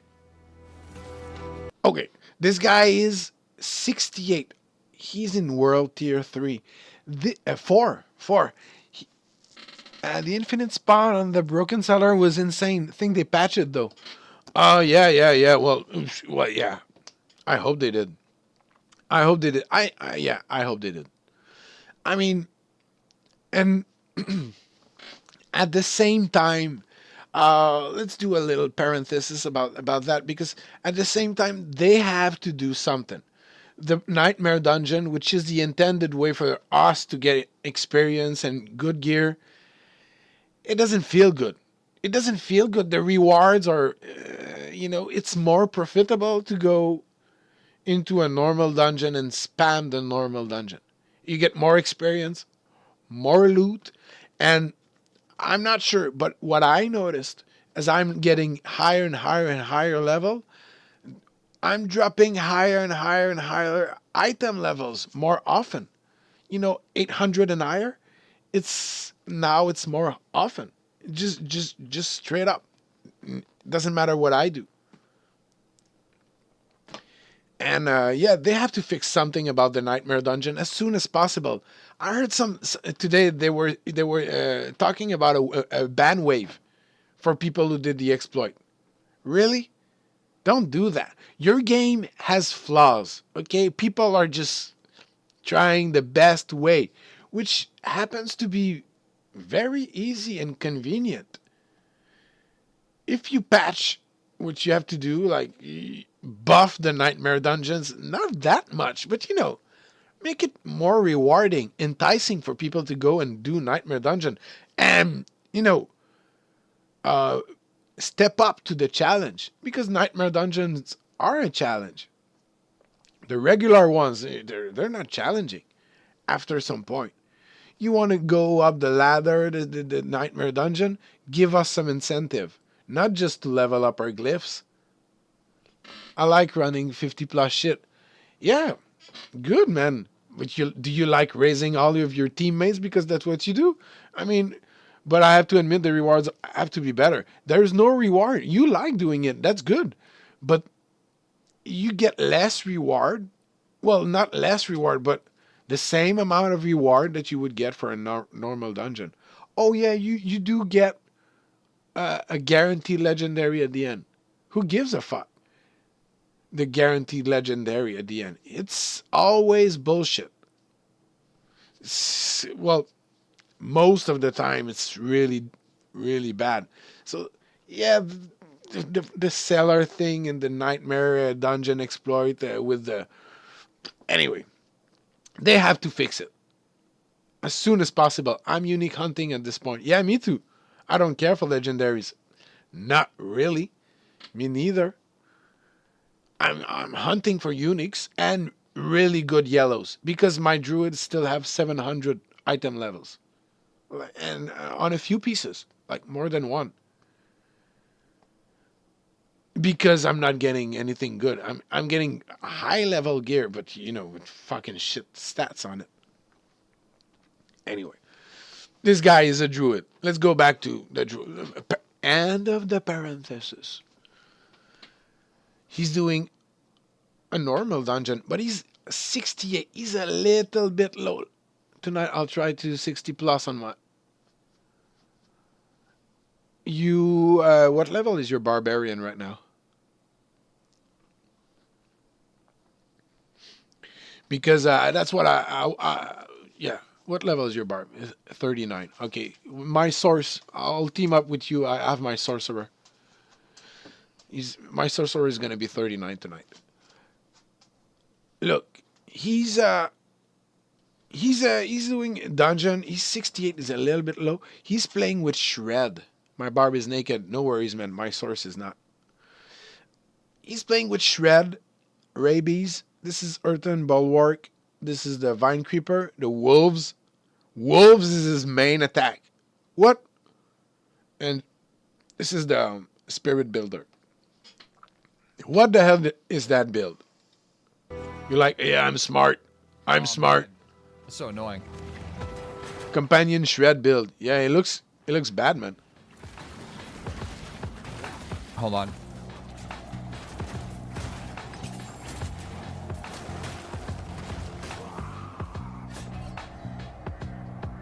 That's an hardcore build. Yeah. He got CC'd and died. It doesn't look good.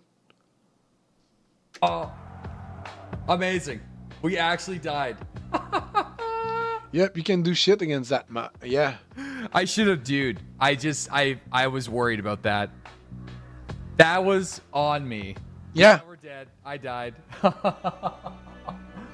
Yeah, so the stupid suppression bubble, I was trying to Oh, yeah. him inside the bubble. I called it. The suppression bubble. Haha, he's mad. Yeah, I think he's mad. I was feeling a little worried about that one. I would be mad too. He just tuned in for this. Yeah, that was It's fine in Dungeons. This is Wujido. As I said, the mod suppression, you can't do much against it. Yeah, man, the fucking mod suppression, the suppressor. Anyway, that bubble, that shitty bubble, so fucking bad. It's so fucking bad. Such a bad. Anyway. Oh, Wujido is level 98. Hello. Man, he's not. It's one of the strongest to fix. Oh, yeah. Yeah. And most likely it's just gonna fill up a bit more. Oh, the lightning. Is he gonna get killed by the lightning? Really, Wujido? Maybe increase by, I would expect something like 10. Stun. The stun. No. Anyway, just from. Ooh. I'm dead. Ah. Oh. He dashed in and out. Beef paff. At level 9. He misclicked. Oh, yeah, he did. Oh, yeah, he misclicked. We saw it. Go in and out like, uh-oh. Les nouilles ne sont pas toutes dans la soupe. No. The noodles are not all in the soup. He's a noodle. Oh, and this guy. A rogue 100. He's fighting Lilith. Fighting les nouilles sont pas cuites. No, they're still very, no.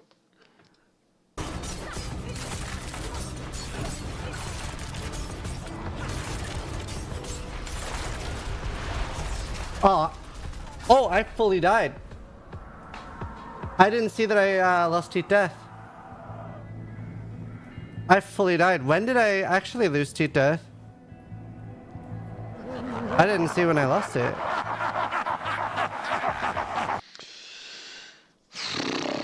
Yep.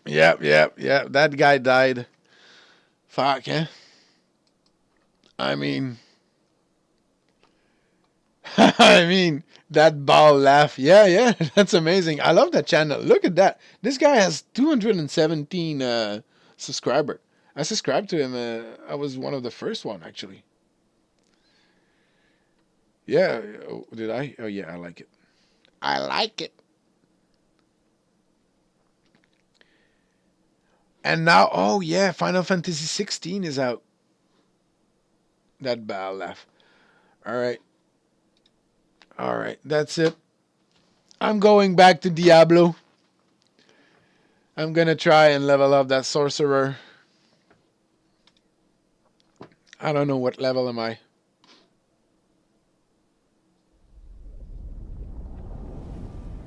I'm going to go outside for a bit. All right, man.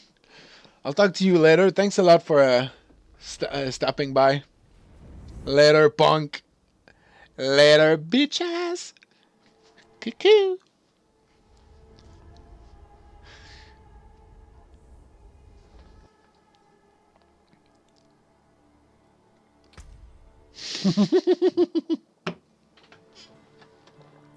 See, my sorcerer is 33. And he is naked. For real. Tabarnak genie.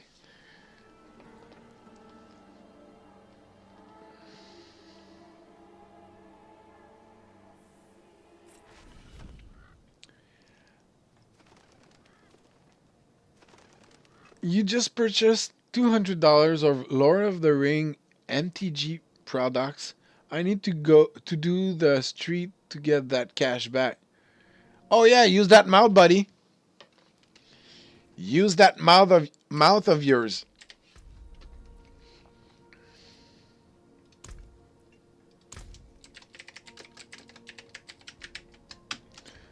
I just said the secret word. Carry me, senpai.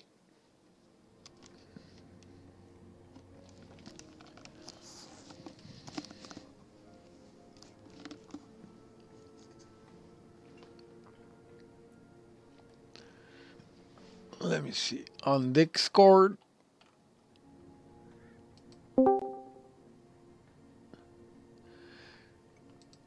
There we go. All right. That was interesting.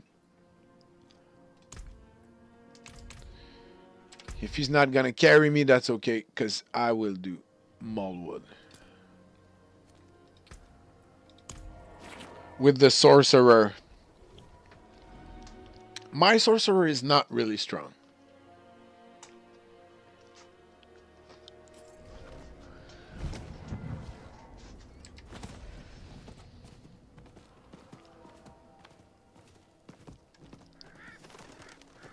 But at the same time, he's not the guy who gets cold.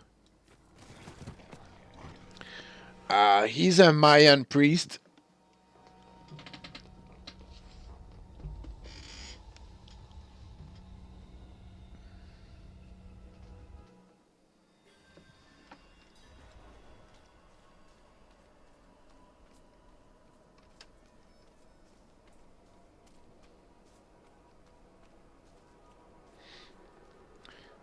Hookah chaka.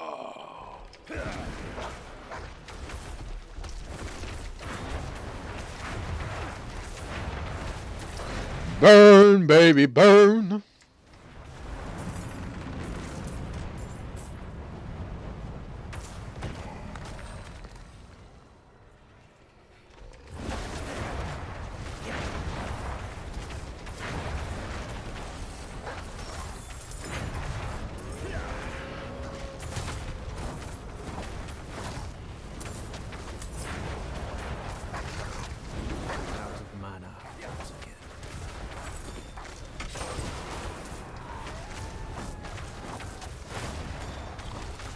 Yes, burn.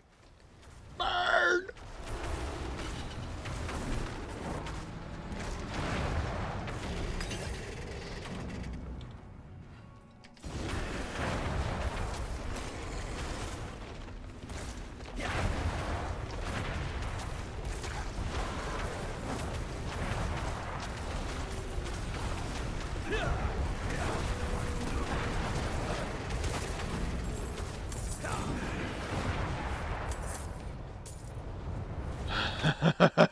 The sorcerer is fun.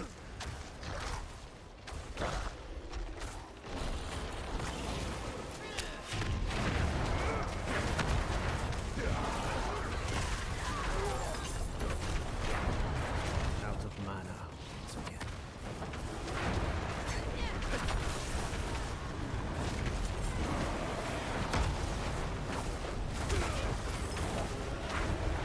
Out of mana once again.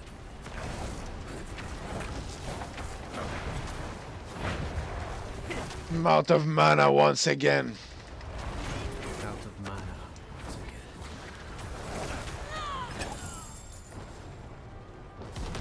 Whoops. What about those mitts? Let me see. I mean, no. No.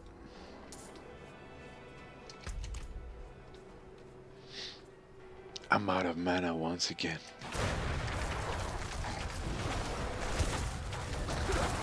Out of mana once again. Dude, shut the fuck up!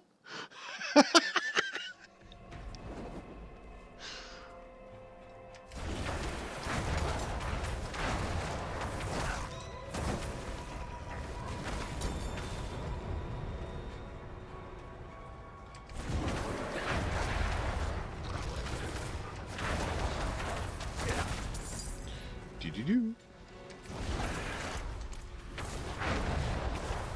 Protection, yes please.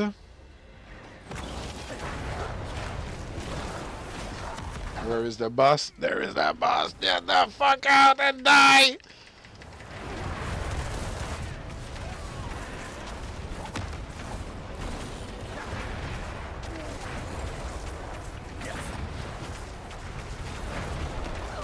Just running around in circles, setting the ground on fire. Oh, the boom, boom, poof, poof.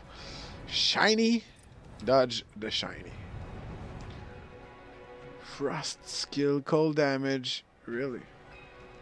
Lightning damage. Everything but fire. Nice. And this is going to give me blizzard. Nice. So, no.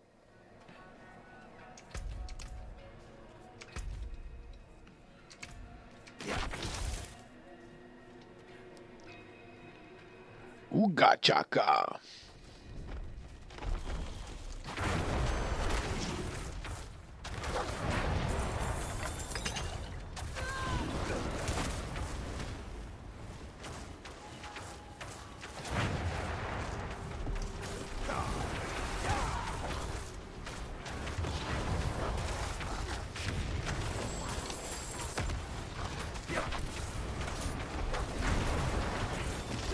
Ah! I thought he was gonna move forward a little bit.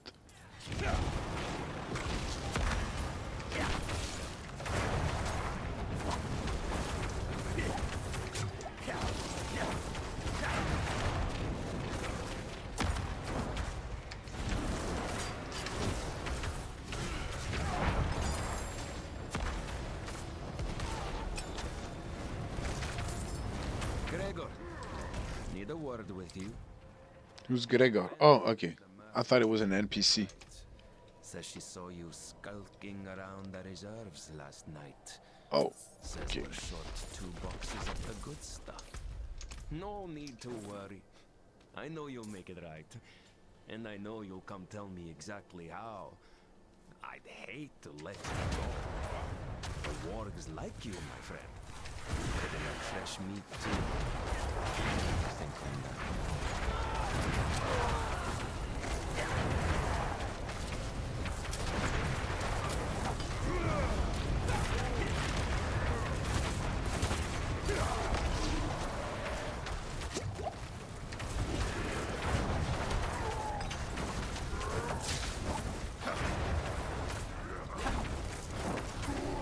I think my build sucks.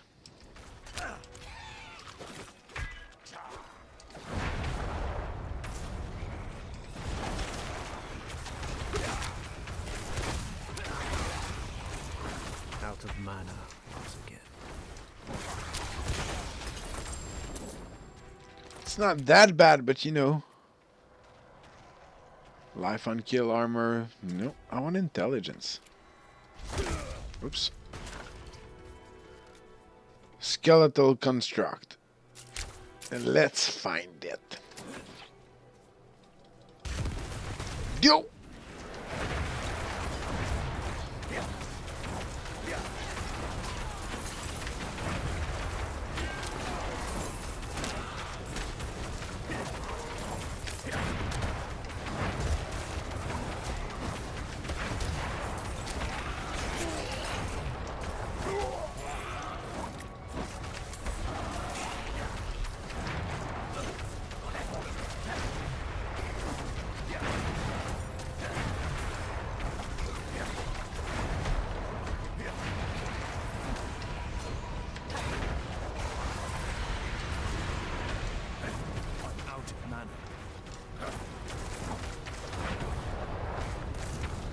The oppressor. Die, bully.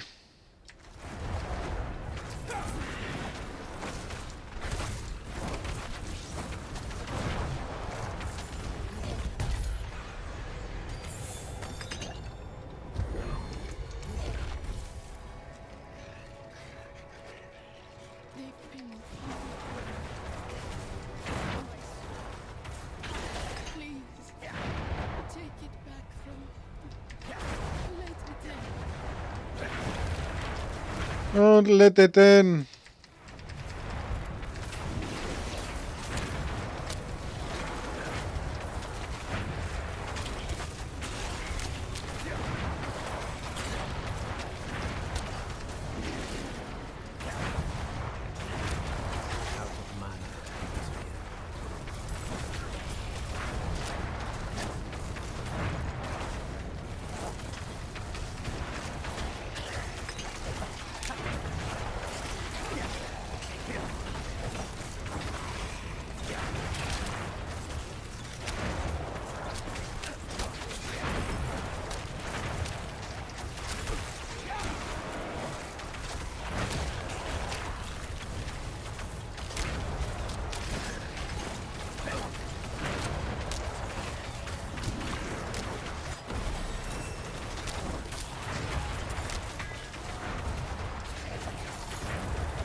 Really? That was not enough? Damn it. So what should I level up?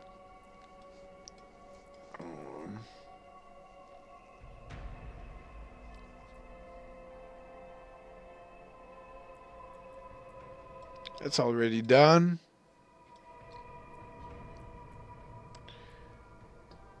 Frost skills, no. We're gonna apply more chill, no.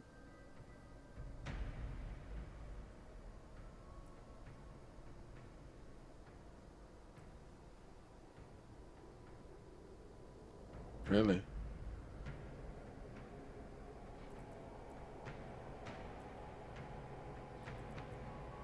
So basically I want to level these two works together.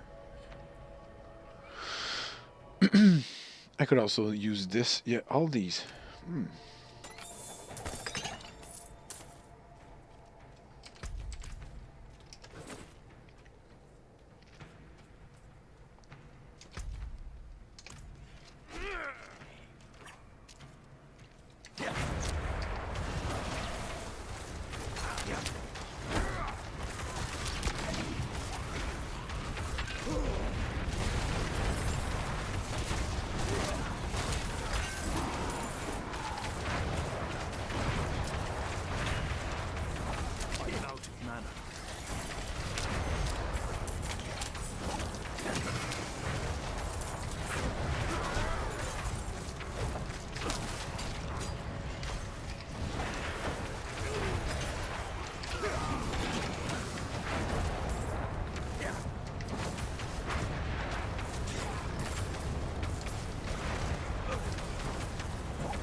That's it. Oh. No, maybe down here? No.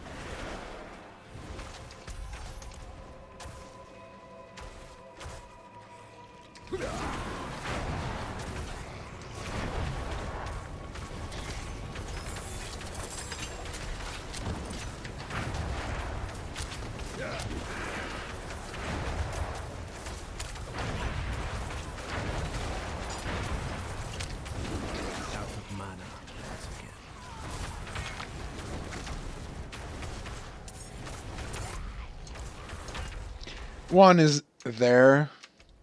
The other must be right around here, yeah.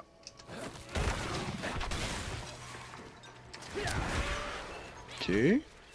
So let's do this, poof, puff, beef in the pentooth.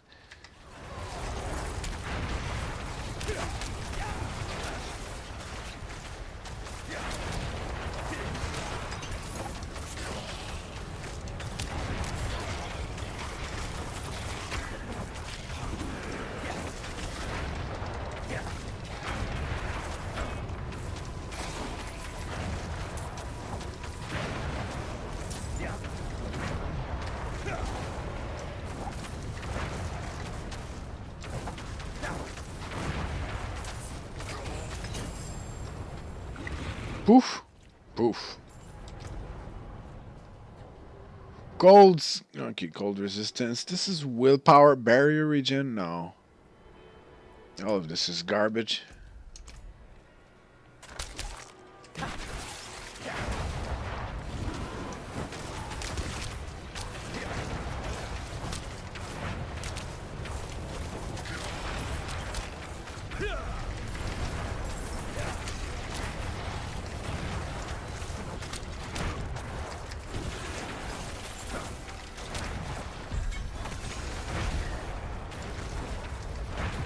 There we go.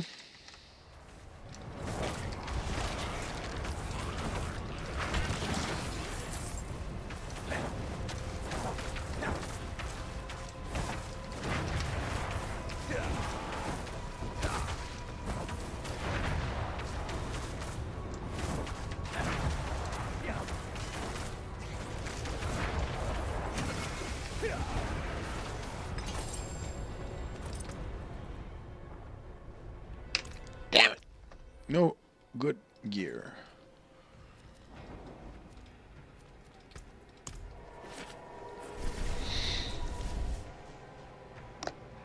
No.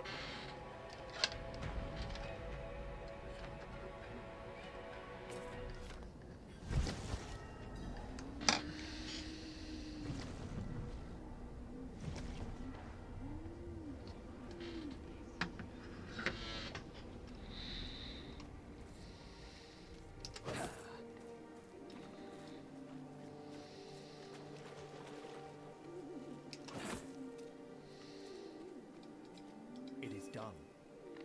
Chaos. I'm gonna go with chaos because chaos is... Oh! Is it a level up? Oh, no, it's not. Chaos is a bunch of stuff. Could be good, could be bad. What's this staff? Well, hello there. This one. Well, hello there. Ready now. Ready now. Yes. Defensive conjuration skills. Oh yeah, it doesn't want to have Vigo. This one's for... It does have more resistance. Armor.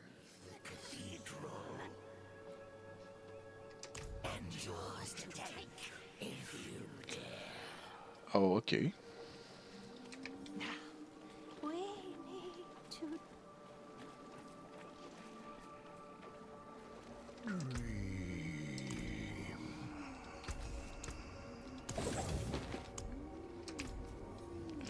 Good. So let's do another dungeon. Defeated Mausoleum.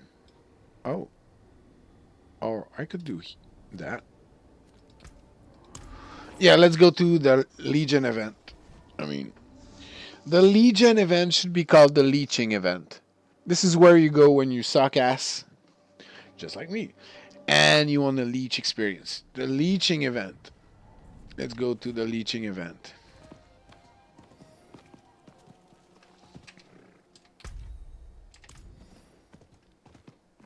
Not while I'm in town.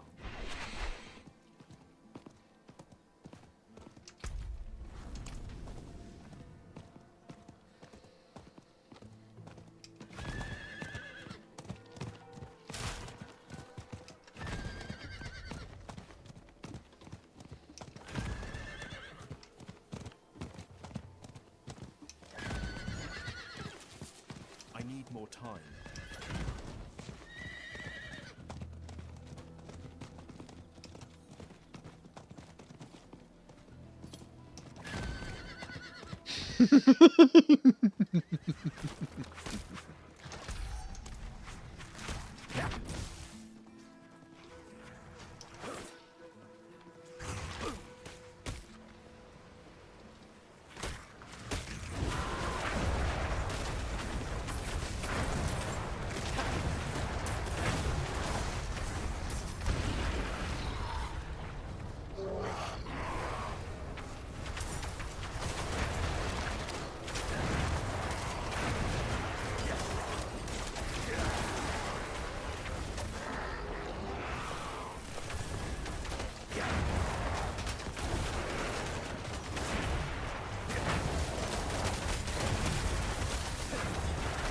Out of mana.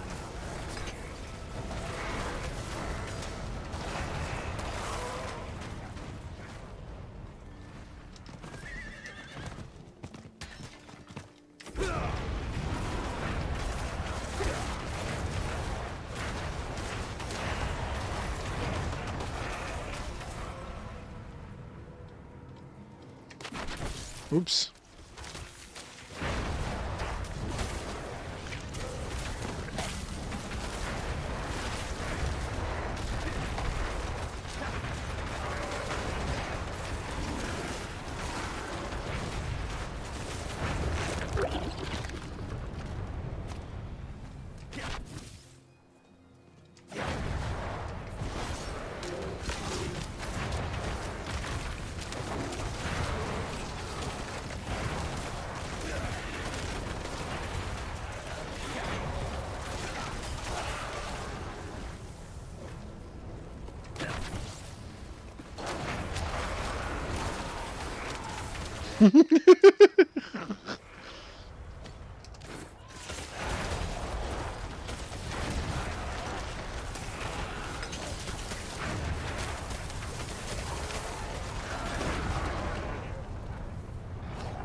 That's it.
Out of mana.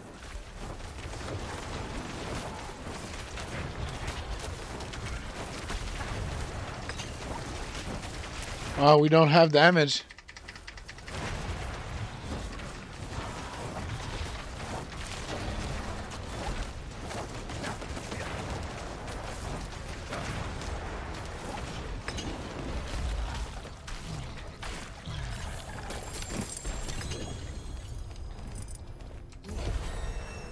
Ooh-hoo-hoo.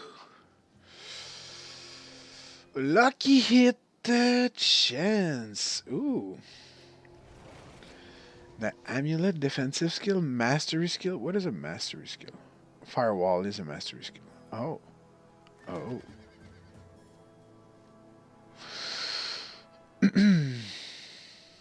A little bit of damage. Some cooldown reduction, but no.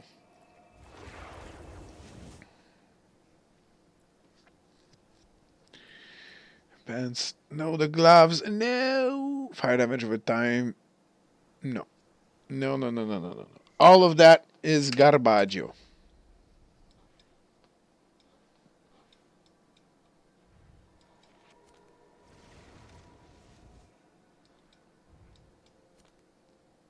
So Demon's Wake. We could do Demon's Wake.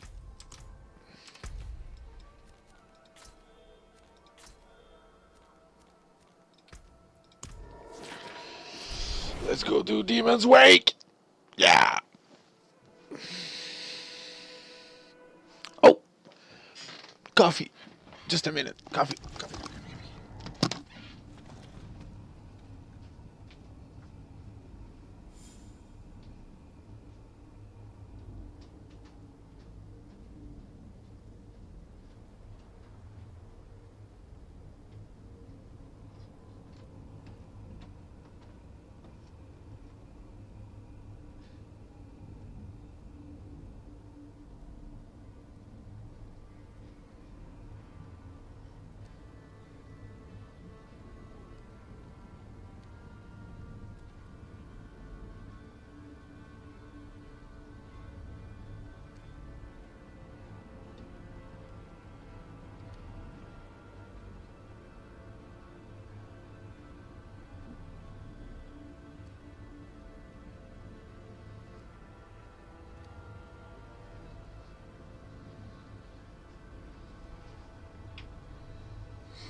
Yeah.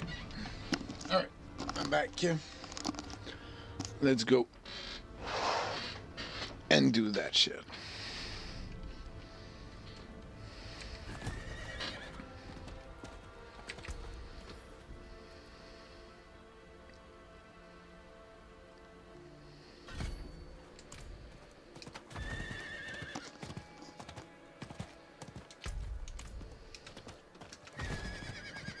Laglen Fen.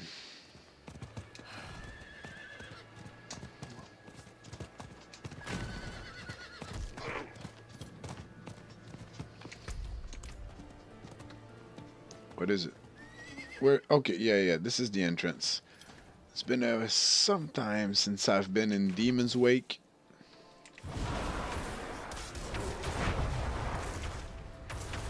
Let's do it.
Alright, this sounds like a better staff.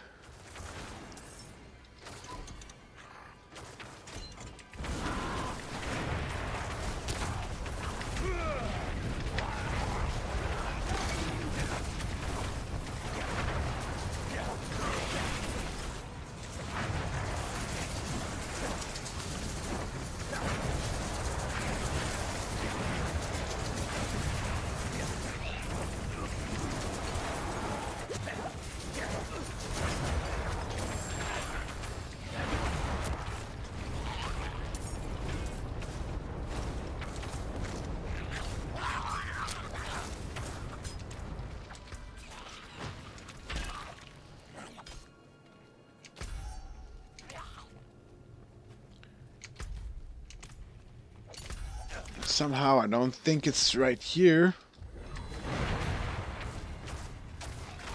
Yeah.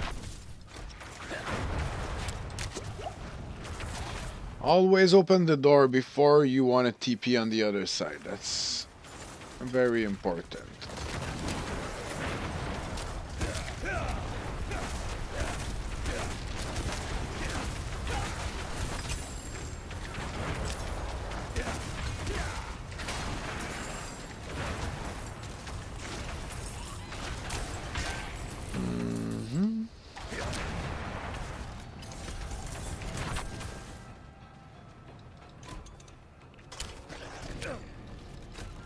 Well, there it is.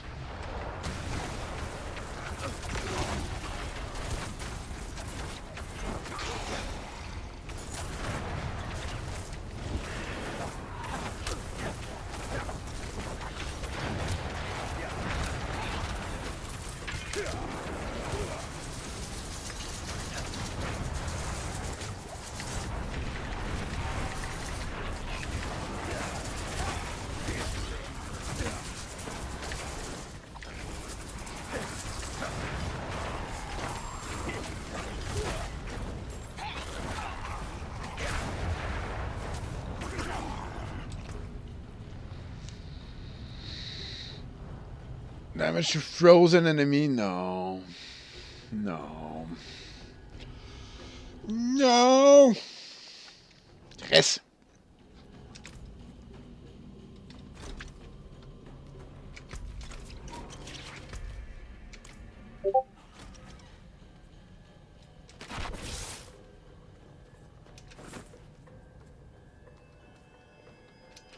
I need time to prepare that. So here I need to slay all enemies. Okay, well then follow me. Follow me!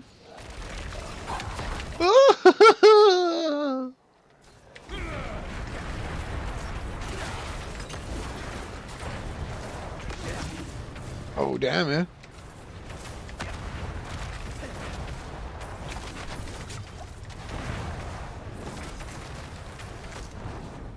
Boom.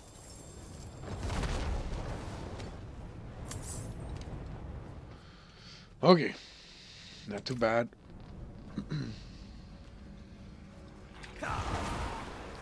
Nothing to be afraid of. Ah!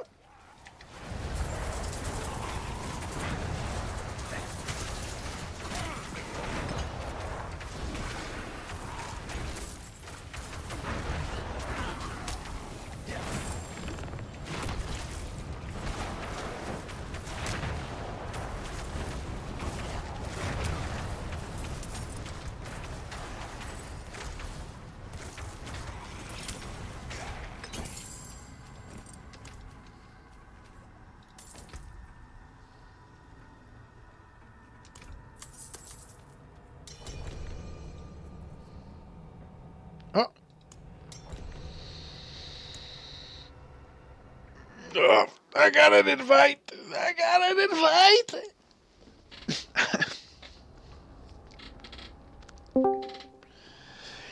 Hello. Okay.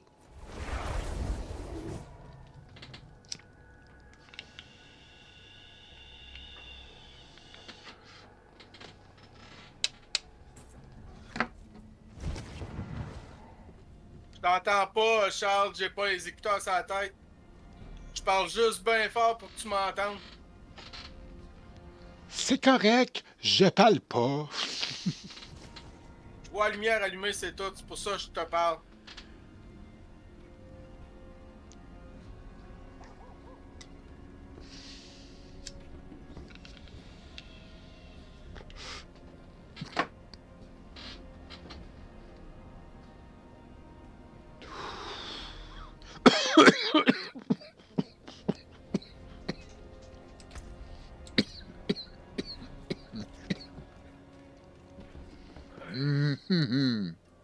Yo. Yo. Ouais, toi aussi? Ouais. Tu veux que je te carry? Ben. Je peux essayer de faire ça, là, du mieux que je peux, là. À moins que t'aies un bonhomme à peu près à ce niveau-là. Non, ben, tu sais, mon Barbie est 22, là. Ouais, c'est correct, ça. Mais je peux essayer de te carry, là. Ok. J'ai tier 2, ça? C'est ça? Si tu veux me carry, là, je suis tier 4 avec toi, là. T'es déjà tier 4? Ouais. Ah, on te l'avait débarré, c'est vrai. Mhm. Ben, dis-moi qu'est-ce qu'on fait, puis je vais te... Pour toi, man. À part péter des gueules, là. Mais qu'est-ce que tu veux faire d'autre? Non, mais c'est ça, je te dis, à part péter des gueules. Mais où, si tu veux que j'aille péter des gueules, dis-moi où, puis je vais aller casser des faces. Ben, si tu veux, on peut faire le donjon, là. N'importe quel donjon. N'importe quoi. 37 minutes sur l'arbre. Tu sais, c'est ça. Pour l'arbre, là. Ben oui, c'est une bonne idée. Tu sais, mettons, tu fais des donjons, toi, que toi, t'as pas fait, là, ça va te donner du renown un peu. Lui, je dois pas l'avoir fait. Je sais pas, je l'ai peut-être déjà fait. Y a-tu un coffre? On first completion, ouais, je pense que oui. Ben, si tu vois on first completion, là, ça veut dire que tu l'as pas fait. Ouais, c'est ça. J'ai mis mon marqueur sur un. Je vais aller à un altar juste à côté. Ok. Je vais être à un altar, mais que j'ai fini. Ouais, mais que mon loading soit fini, là, mais que je sois accessible à me téléporter dessus. Tu vas te téléporter sur moi, tu vas avoir un autre. Ouais, ben sinon, elle va crever, c'est sûr. Ouais, moi, c'est surtout que je pogne un autre waypoint, là. Ouais, c'est ça. Ben, je viens d'en pogner un. Là. Le Iron Wolf Encampment, là, tout tu t'en vas là. Ouais, ok. Ouais, c'est pratique. Tu peux te TP. Puis après ça, je vais m'en aller là-bas.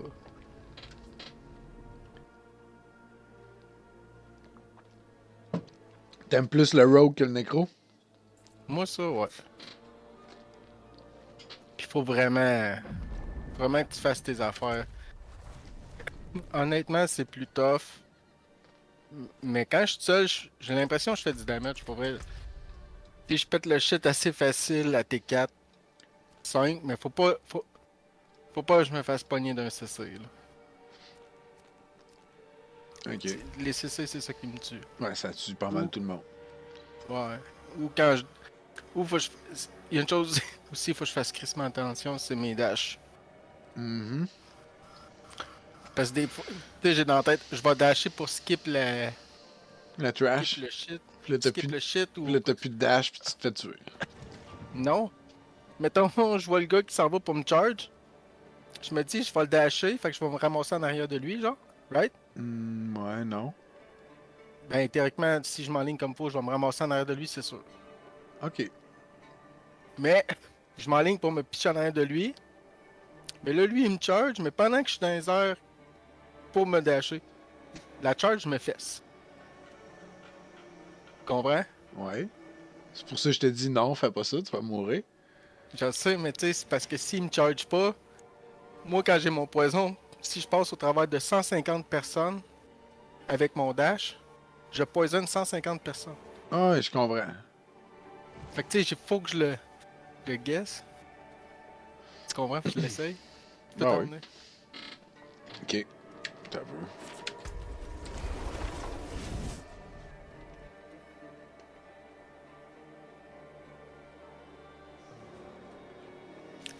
J'ai perdu... J'ai modifié mon... mon paragon. Ah ouais? J'ai perdu du damage. Flat, mettons, l'attaque power flat, mais je pense qu'overall, j'ai gagné du damage. Ok. Je pense. Ah, moi, faut que je reste en arrière. Toi, je pense qu'il faut que tu restes en arrière. Je suis pas habitué de carry, hein. Je suis pas quelqu'un, tu sais, je suis quelqu'un qui fait de l'AoE si tout est stack. Puis ça se stack pas tout le temps facile, genre. Regardez voir si mon expérience, ça monte un peu. Ah oui. Un petit peu. C'est sûr que c'est plus tough à tuer, là. Un peu plus long à tuer. C'est pas grave. Moi, ça me fait encore de l'XP, puis ça t'en fait à toi. Ben, toi, c'est sûr que ça te fait de l'XP. Ça va te faire de l'XP jusqu'à niveau 100. Ouais, c'est ça.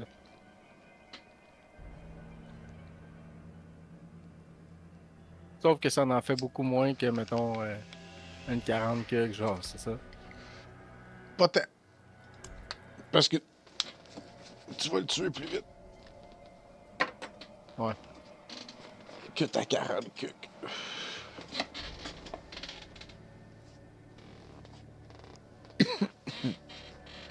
Shit.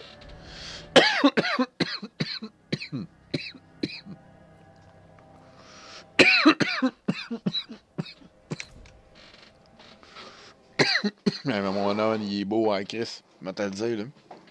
C'est un esti tout nu.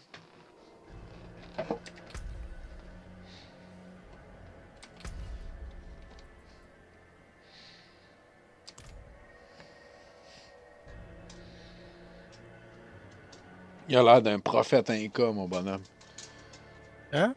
Il a l'air d'un prophète inca. D'un prophète. Ok, bon. Ouais. Avec toute sa nakedness. Avec sa nakedness pis son masque. Il y a un masque dans la face qui est hot en Chris.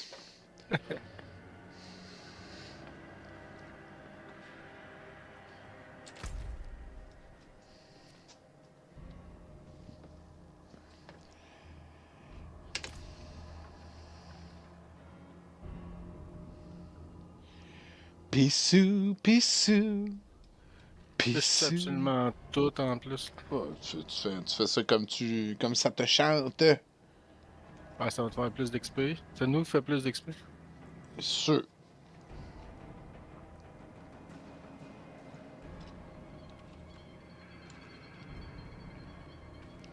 Toi, dans la saison, tu vas jouer quoi? Sais-tu? Honnêtement, je sais pas. Je pense que je me demande si j'essaie. Tu sais, je fais-tu le doigt puis j'essaie quelque chose que je connais absolument pas, genre. Ok. Ou j'y vais avec un bet un peu plus safe, style Necro, parce que je suis un peu quoi, mais probablement plus Rogue. Parce que là, je vais être obligé de le leveler puis je me ferai pas booster, genre. Ben, comme moi quand je l'ai levelé tout seul. Ouais, mais c'est ça, je te dis. Là, leveler mon spec tout seul, là, je vais être encore plus. Parce que là, tu sais, je me suis garoché sur un paquet de points, puis je me suis fait power leveler, là. Mm-hmm. Fait que tu sais, j'ai pas pratiqué de niveau 1 à 50, là, mon build, là. Parce que t'es obligé d'y aller plus tranquillement au début, là. T'as pas le choix. Ouais. T'as pas de points, t'as pas fuck all, là. Ah ouais, ben, c'est ça. C'est ça. Ah non, ben. Oh!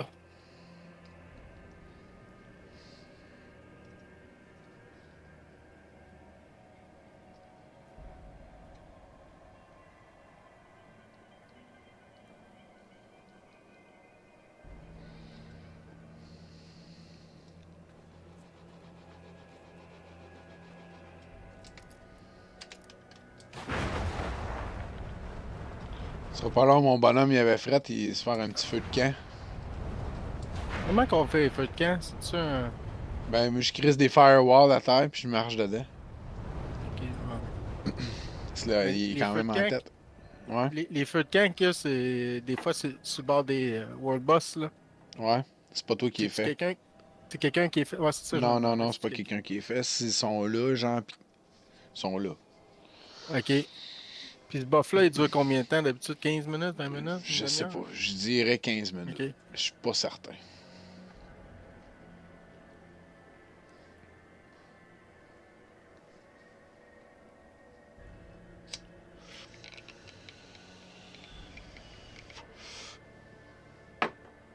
Camille! Hey, le bel émoticône. As-tu vu Camille, mon source, il va être niveau 39, au moins.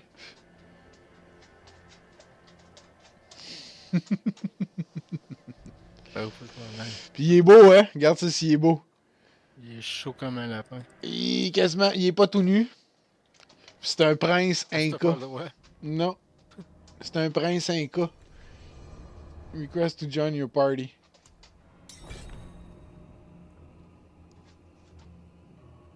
C'est lui, ça? Anubis? Non, Anubis, c'est un dieu égyptien. Camille, c'est un gros... Ah oui, il joue au dieu, c'est vrai. C'est pas vrai, c'est pas vrai. Chris! Oui. Hey, brûle, Anubis! Brûle! Brûle! Brûle! Brûle! Puis brûle avec un serpent! Brûle avec des hydras! Brûle avec ça! Brûle! Ouais, Tu me vois? Tu me vois, Camien? Tu me vois? Tu me vois plus.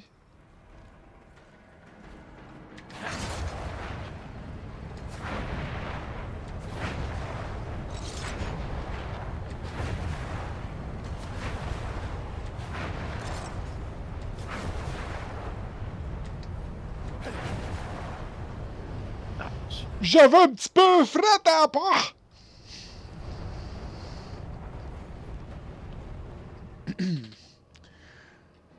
Camille, c'est un turban, son bonhomme. Son bonhomme, il a un turban. T'es tellement puissant. Oui, c'est ce qu'elles disent toutes. Je suis content que tu t'en rendes compte toi aussi. Ah, puissant. C'est ce qu'elles disent toutes aussi.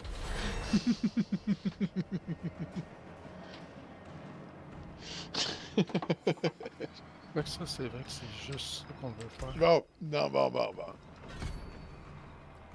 Hey. Oups. Voilà. Je peux-tu... je l'ai pas customisé.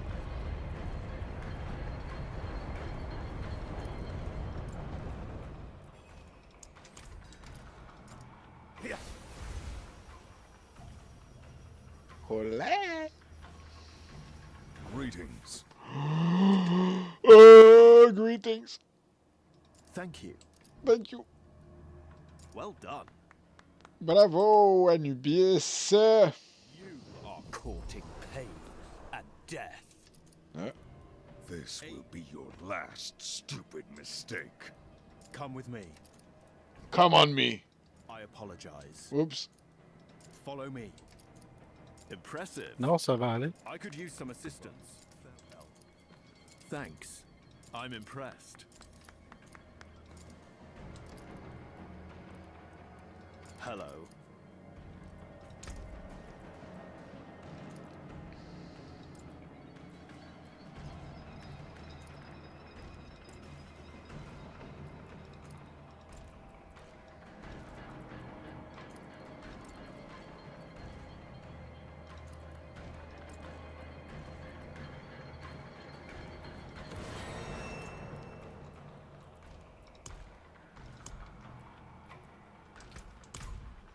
Ah, fuck.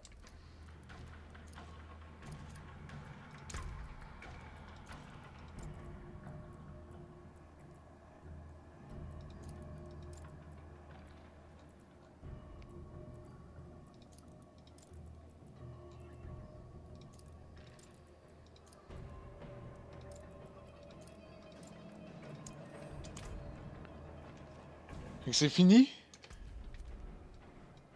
Non, c'est pas fini. Slay all enemies. C'est ça. Faut que tu tues tous les ennemis. Ouais, c'est ça, je viens de le lire, fait que je vais m'assurer de faire le tour. Je suis rendu dans l'hôtel, là. J'ai pas tout l'airé l'autre bord, mais quand j'ai pogné l'objectif, je suis reviré de bord. Ok. Il reste un petit coin, là. Mais...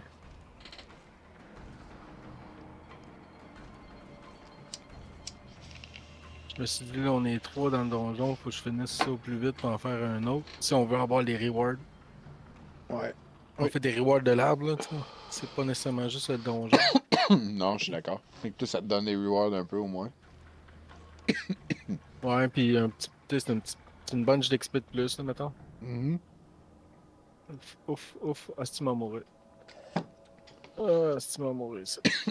Attends, je m'en viens, je vais les tuer. Non, je pense pas. Ah, ok. Je m'en viens, je vais toutes les brûler.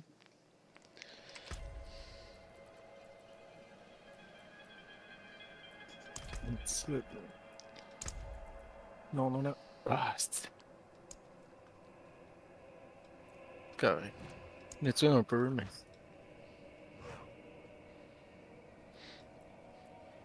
T'as des astis de range qui s'écartent.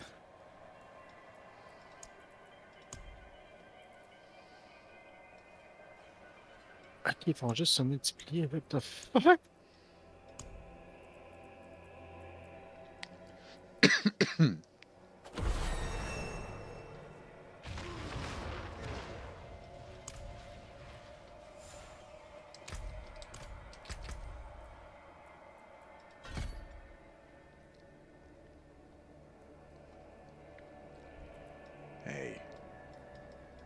D'après moi, le source, là, ça doit faire mal encore, yes. What?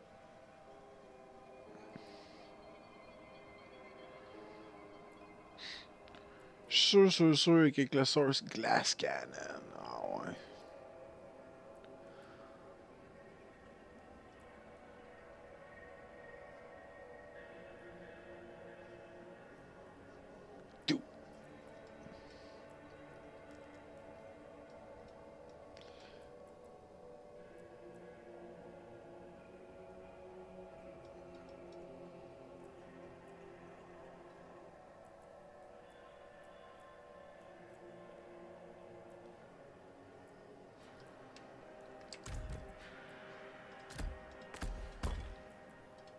Oups.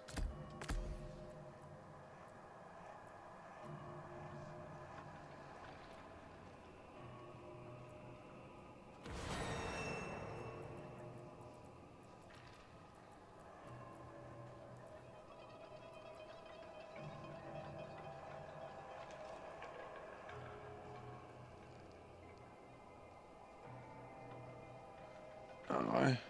Ok, j'ai le meilleur titre. T'as le meilleur titre. Bubbly Vapor. Je te laisse ton titre de vapeur bulbeuse.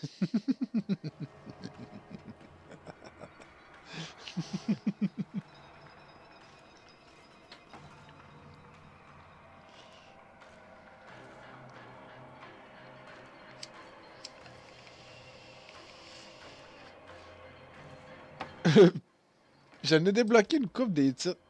Mais je sais pas. Je trouvais que Mad Shaman, ça y allait à lui parce qu'il a de l'air justement d'un chaman Maya ou Inca. Mais j'en ai une coupe des pas pires, là.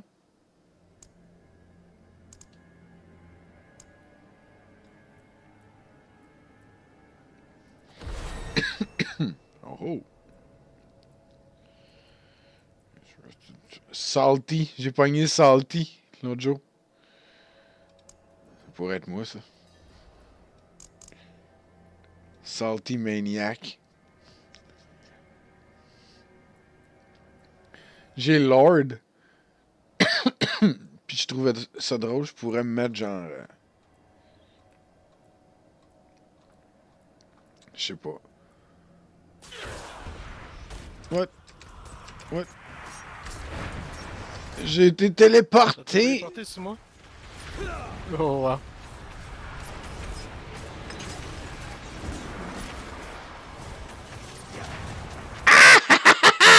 Vous ne m'aurez jamais passé ce jour où vous avez presque eu la route. Ah! Pourquoi t'as bougé? Parce que je suis un innocent!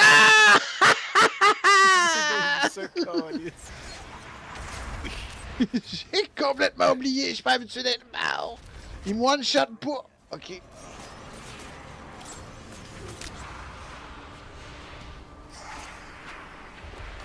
Sans les mains, sans les mains, sans les mains. Sans les mains. Sans les tes mains.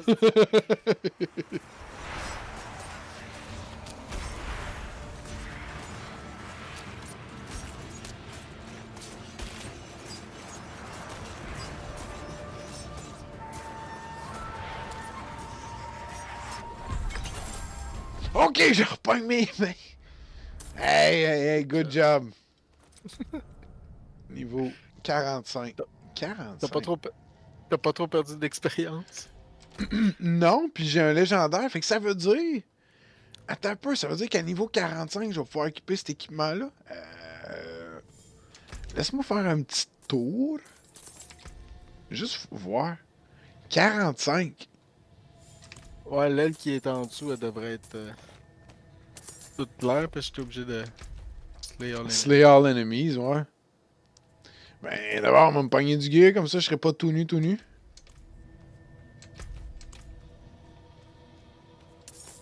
Tu sais, c'est des affaires sacrées, c'est quand même pas si peu que ça, c'est tout 45. Qu'on s'en crisse, même si c'est pas tout à fait les bonnes stats, c'est sûr que ça va être meilleur. Je sais que je suis pas le plus rapide, là, mais vous avez fait quand même 2-3 niveaux. Là. Ouais. J'ai un shrine d'artillerie. Ouais. Je vais péter des yeux. Il m'a tout clairé. Surtout qu'il n'y a plus rien. Ben, il restait, mettons, tout du gold. Là. Je l'ai tout clairé, le gold. Il restait un peu de loot ici. J'ai tout clairé le loot. C'était un dur combat, mais j'ai gagné. J'ai gagné beaucoup de gold. Ouais, et du loot. Ouais, c'est ça. Si c'est pas bon, c'est du gold. Ouais, c'est ça. Gold facile, là. Ah ouais.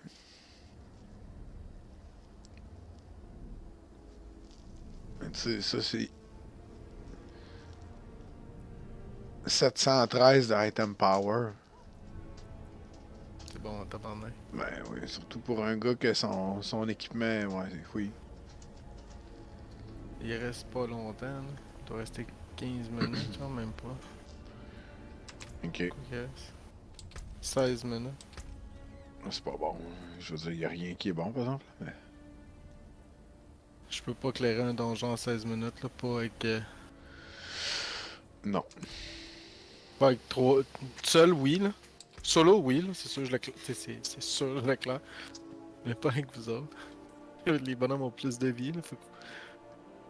Ça, faut jongle un petit peu plus, c'est le fun, là. Tu sais, ça crève pas instant, là, mais... C'est bénéfique pour tout le monde. Il y avait rien de bon, malheureusement. Mais ouais, non, écoute, tu veux-tu juste en faire un autre, n'importe quel?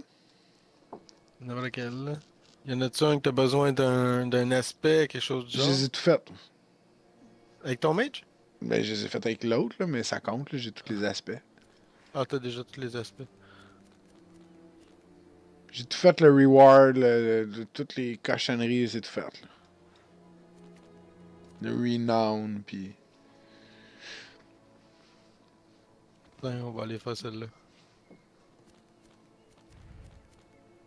Ok. Pas de problème.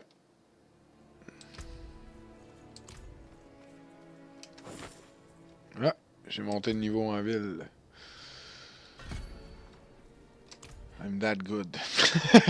Je marche, je pogne des niveaux. Le gars, il se prend pas pour de la merde. Moi, je marche, puis bam! Je l'avais à l'instant. Blizzard dit Chris, so sexy.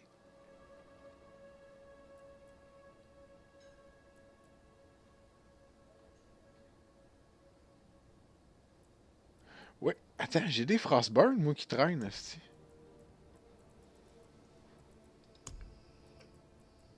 Attends, j'ai-tu des Frostburn qui traînent à quelque part?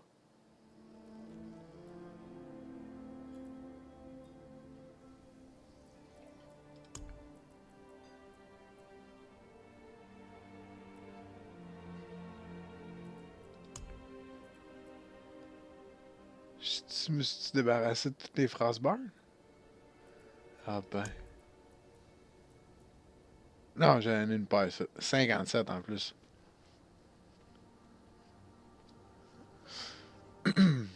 Ah ouais, je suis obligé de jouer Frost. Oh, je suis obligé de jouer Frost. Ouais, je voulais jouer Fire. Vraiment, vraiment, vraiment, vraiment. Tout le monde joue Frost. Fire. Moi, je sais. Je les ai vus. L'Ice Block, ça a l'air le fun, là. T'es-tu dedans ou t'es pas dedans? Non. T'es en loading. Ok. Je suis dedans.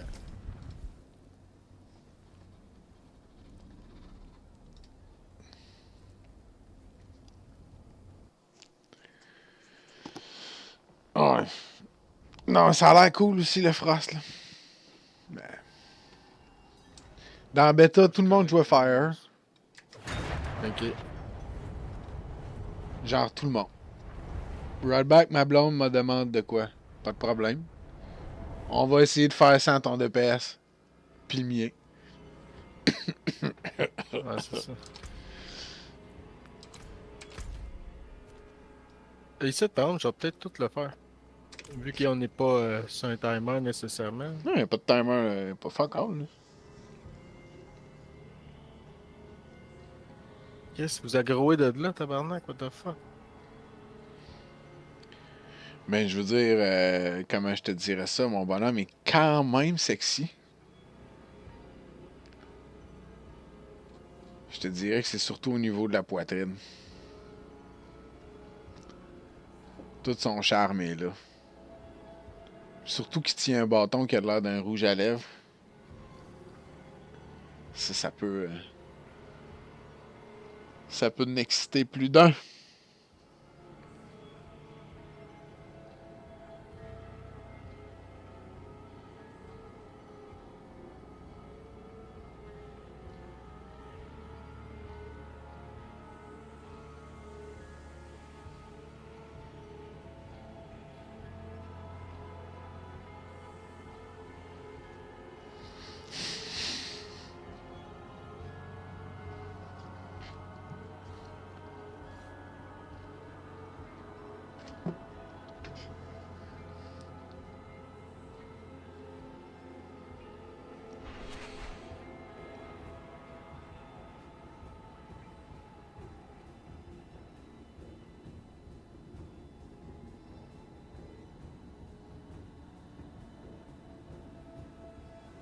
Donc, présentement, moi, qu'il y a quelque chose.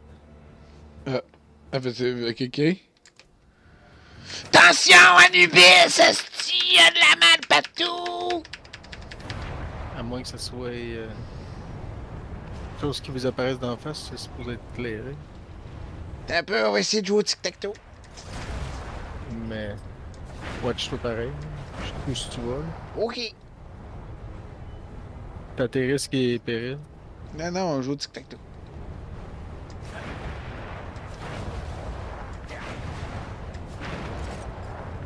Ok, moi je mets ma pitoune au milieu. Ah non! C'est pas pratique, faut tout le temps refaire le terrain.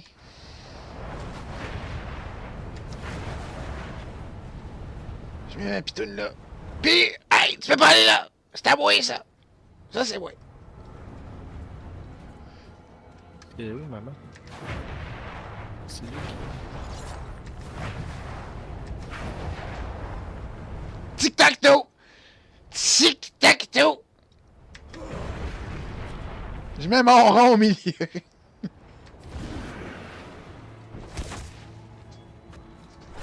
Welcome back, Camien.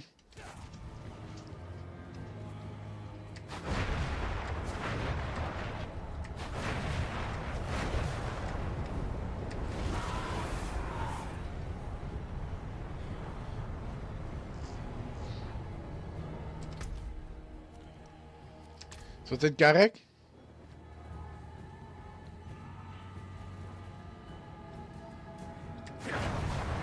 Parce que si tu veux, je peux aller brûler des gens, là.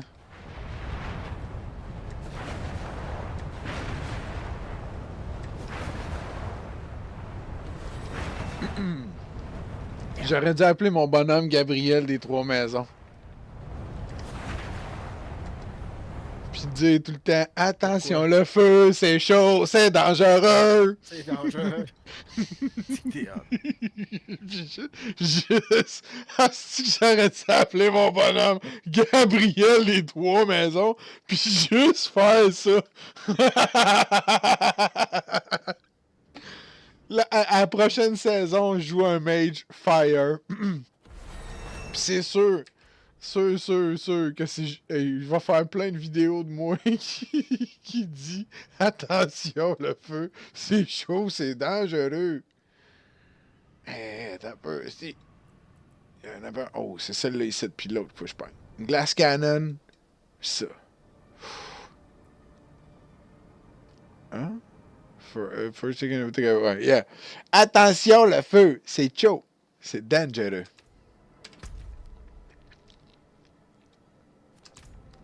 Tu sais, écoute, je te dirais, j'ai trouvé pour la prochaine saison, il n'y a plus de remise en question. Il n'y a plus envie de suivre les indications. Ouais. Plus envie de faire comme il se doit. C'est décidé, c'est décidé. Je pense à toi et moi. Baby! Bébé, quand tu danses, les choses que je pense, frère. Ah, va chier. Justement, j'ai step dans un feu, dans un fucking fire. Ah ouais, t'es allé dans le feu, c'est chaud, c'est dangereux. Si bois, lol. Pauvre Camien. Mais je te le dis, si je pars un bonhomme, je l'appelle Gabriel des Trois Maisons, je vais prendre le temps d'apprendre les paroles de la chanson par cœur. Genre, attends un peu. On est là de toute façon à se faire carry le cul. T'as le temps des actes, t'es comme. Je sais pas. Ah oui, c'est. Attends. T'es pensé? Ouais. Un petit peu. C'est ça, hein, la tune. Je le connais un peu, mon petit chant national. Les paroles, les paroles, les paroles.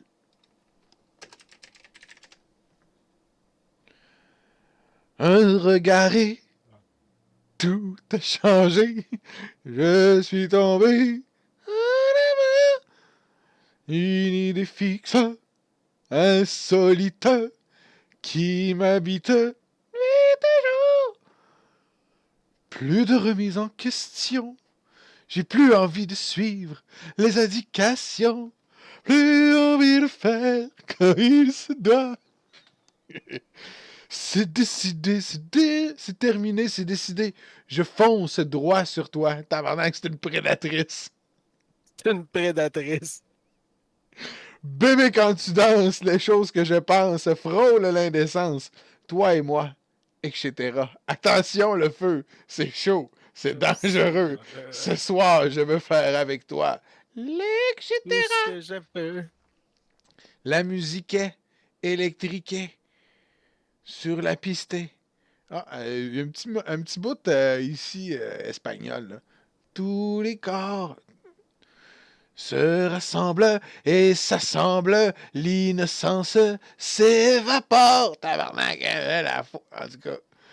L'innocence s'évapore. D'après moi, elle a lâché un gros pet. Tout le monde se dit, ah, de la classe Gabriel des Trois Maisons, sa piste de danse, ça a lâché un esti grosse caisse. L'innocence s'évapore soudainement. Plus de remise en question. T'avais plus envie de suivre les indications. Plus envie de faire comme il se doit. C'est décidé, c'est décidé. Je pète drette là. C'est ça qu'elle a fait. Bébé, quand tu danses, les choses que je pense. OK, le feu, c'est chaud, c'est dangereux. Bébé, OK, elle recommence. Puis il y a un autre refrain, c'est oh. Fuck you. Oh. Non. Tu le sais très bien, rien qu'à regarder dans mes yeux, tout est écrit là. Je veux être avec toi, faire avec toi, etc. Bébé, les choses que bébé, quand tu penses... Bébé, tabarnak, attends un peu, pourquoi ils me mettent des parenthèses? Ah, c'est parce que ça doit être les back vocals. Wow. Bon, puis là, ici, un paquet de back vocals, c'est toute la même affaire. OK. Ben, tout ça pour dire qu'il faut faire attention parce que le feu... c'est pas autour de merde. Qu'est-ce que tu fais, man? Shadow Step. Deux fois je me tue.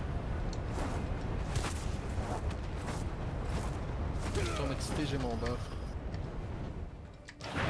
T'es trop excité, t'as ton buff. J'ai un buff de... Pour avoir un petit buff de damage, là, que je fais pas d'une...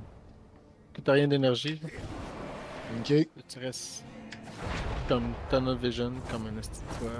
Oui, oui, oui. Je connais la chanson, Mario.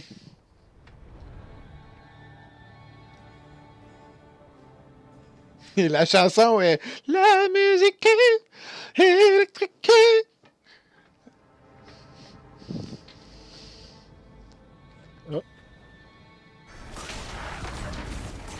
Oh shit, j'ai été téléporté. Ça...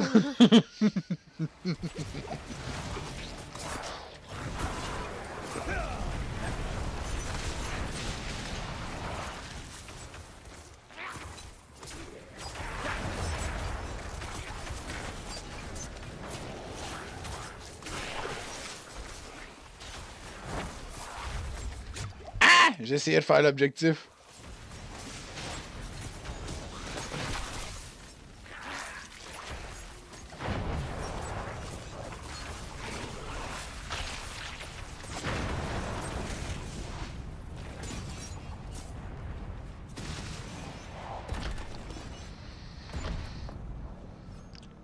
T'as-tu tout tué?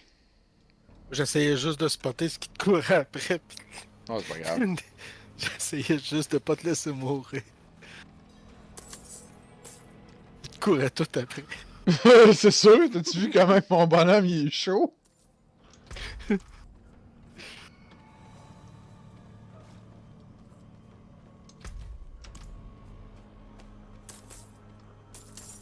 Il est chaud, chaud, chaud, on l'appelle le chaudron en plus.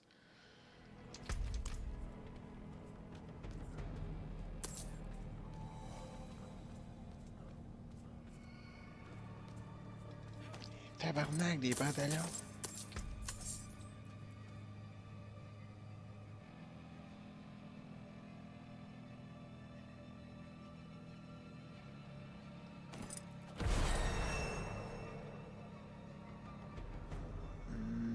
Non.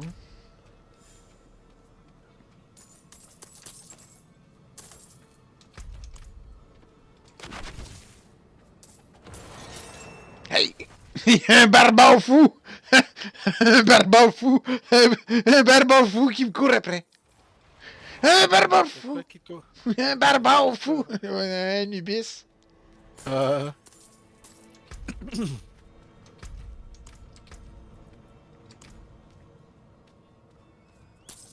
J'ai étudié Anubis, je voulais dire Anubis. Anubis. Anubis!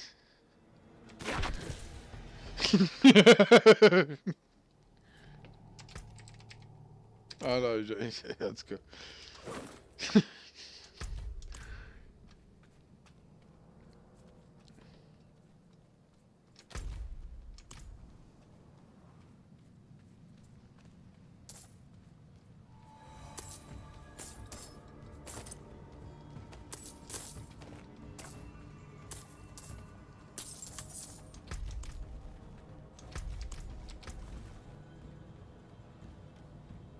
Lightning critical strike, watch. Mais ça se reroll.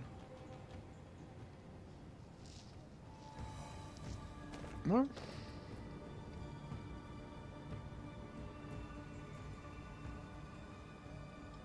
Ouais.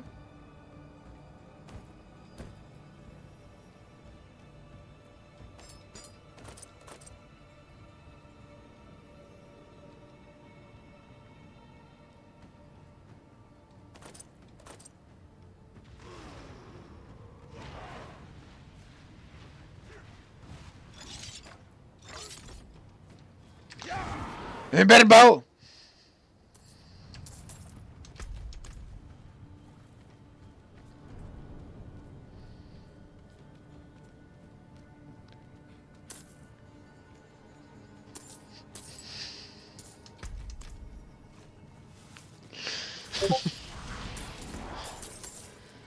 Bon.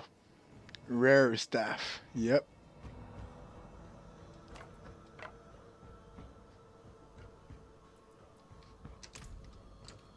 That's my name.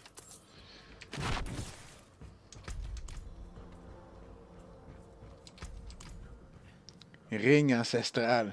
Yep. That's my name. C'est pas vrai. Ah!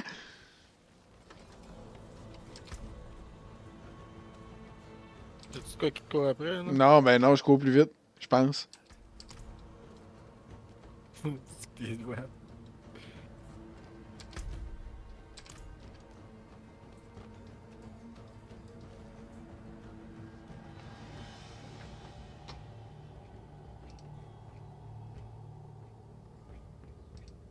Huh?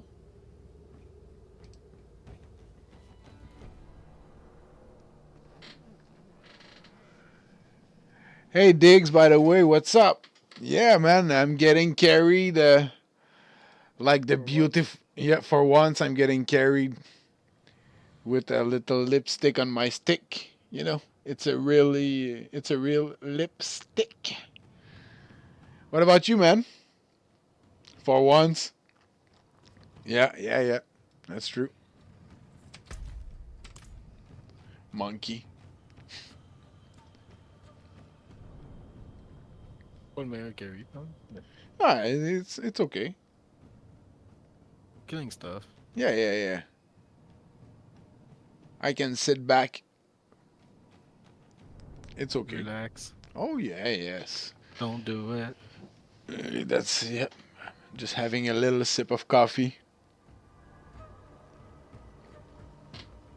What about you, Diggs? How's your day going?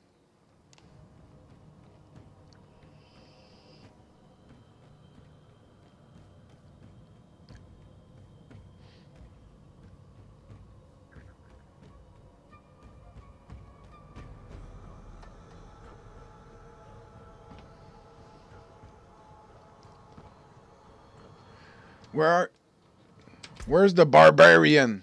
Oh, Anubis. Anubis is behind. Anubis behind? Oh, Anubis behind. Yes. Anubis behind. Yeah. I see Anubis behind. I see him. Anubis.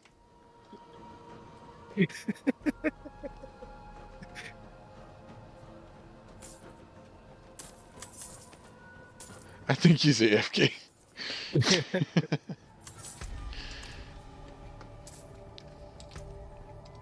Wait. I'm looking. Oh. Shit. J'ai parti un event. Really? It's okay. Mm. It's all good, man. More XP. D'après moi, ils vont tous mourir, mais bon. You? Hmm? You? Non, j'ai 3 personnes à protéger. Je serais pas capable de les protéger. D'après moi, ils vont tous mourir. Oh, okay. Oh, yeah. The NPCs. Fuck yeah. Yeah, the NPCs vont probably all die.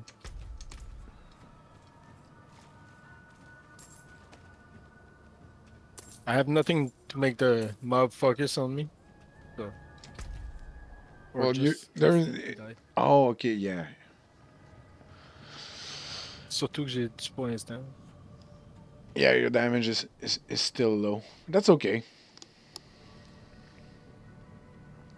Oh, the pestilent host. Oh, these are good for XP. Look at that. I mean, I'm not sure about that build, eh? I'm just trying something. But I think it's gonna be good. I'm done with glass cannon. I wanted the last one. I think I wanted. No. What was it? Oh, the lucky hit. The lucky hit. This one. Man, as a passive, you can get up to 15% lucky hit chance. Just straight up lucky hit.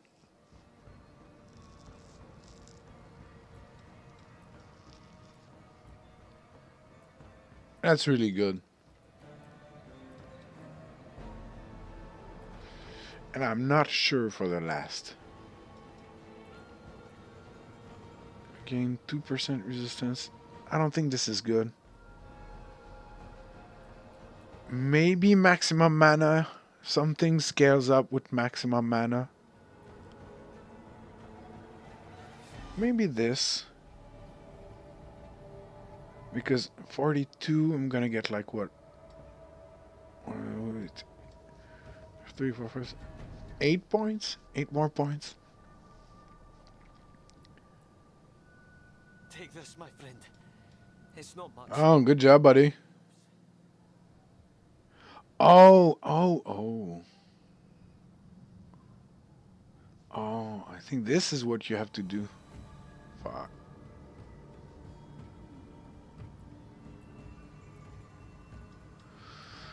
But do I have cooldowns? I mean, because this would give me a barrier, I think up to 30% if I TP in, and if I use like shields and shit, because I think I'm gonna remove this from my spell bar. Ah! That was quick reflexes. Ah! That was bad reflexes. Dude. Sorry. Ah, t'es juste là? Oh, yeah. Yeah, that's right. I can release. Oh, and I raised right. Well, oh, I have a unique. Oh, yes, there is.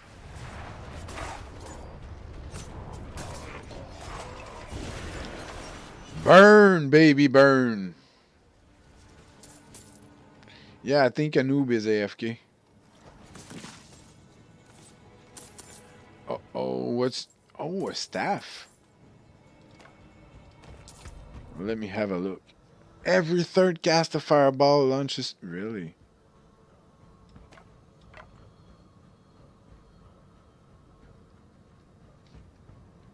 I was about to get rid of this. Fuck.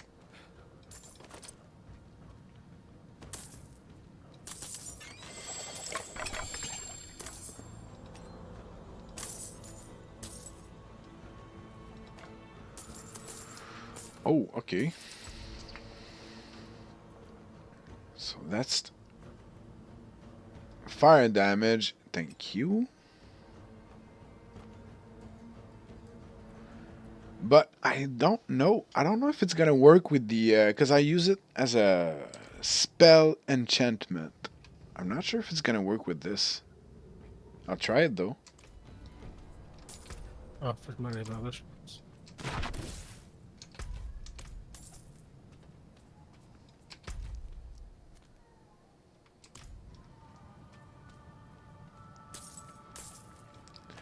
The hood. I have a helmet. It's not good.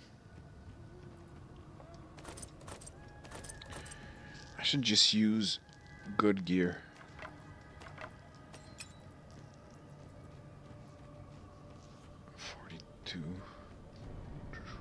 Okay.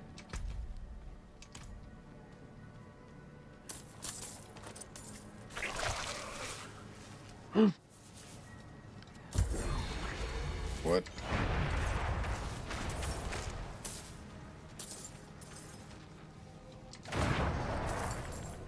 Where the fuck are you going, bitch? What the fuck?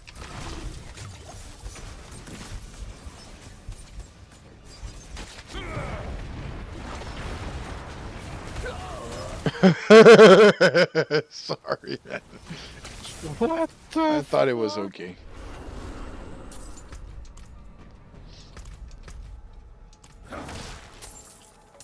J'ai utilisé toutes mes gars pour essayer de te rattraper, puis t'as pas lâché. Faut que je m'en aille là-bas, sûrement. Travel to the Baal Shrine, c'est-à-dire... Ouais, par là. Baal's Shrine. Oh! Ah! Il y a une succube volante. Elle est où?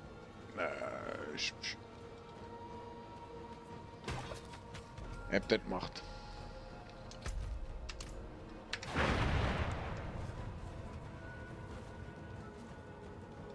I need time to prepare that. I need time to prepare that. I need more time. Need more time. Ah, oh. Je sais pas pourquoi je suis rentré. L'habitude. C'est vraiment contribué.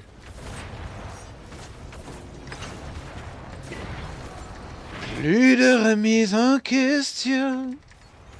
Ah! Plus envie de suivre les indications.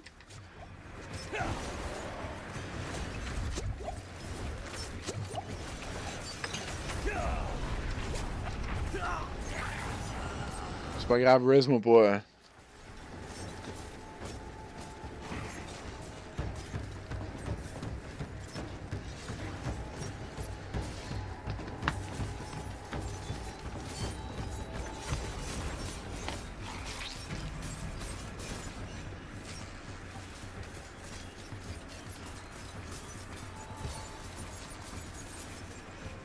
Ah, Noob is back.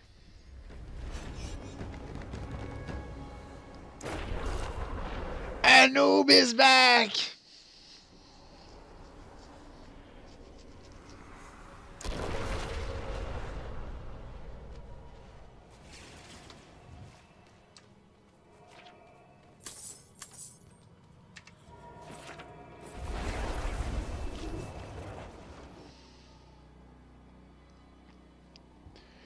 C'est décidé.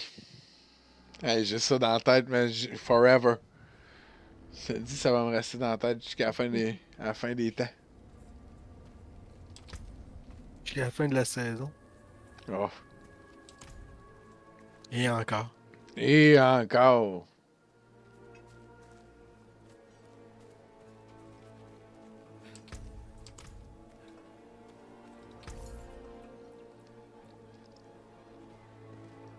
Oh.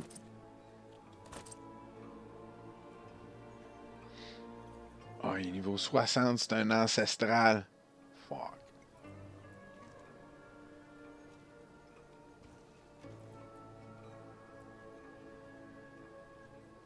Hey, niveau 60, la staff. Fuck.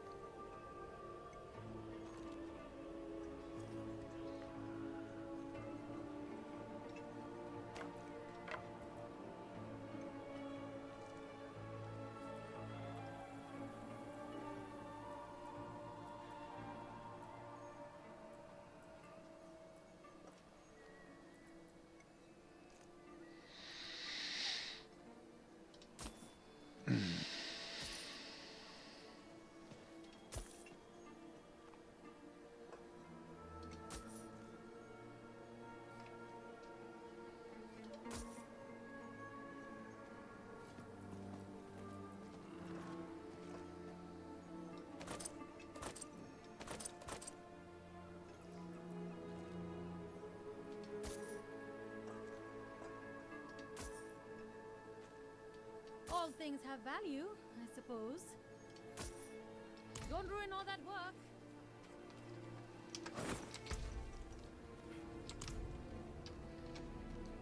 Trois niveaux, puis je vais pouvoir équiper du Gear Sacred. Ça va faire une nasty différence.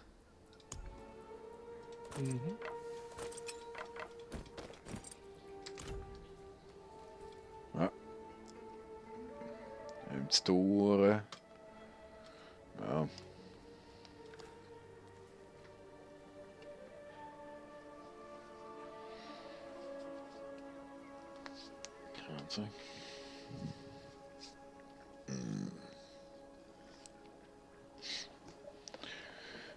Bon, donne-moi 2 minutes, là, je vais aller...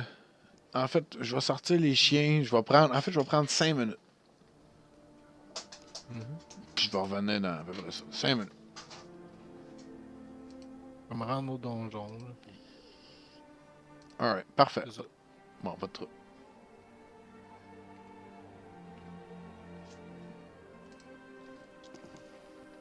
Alright.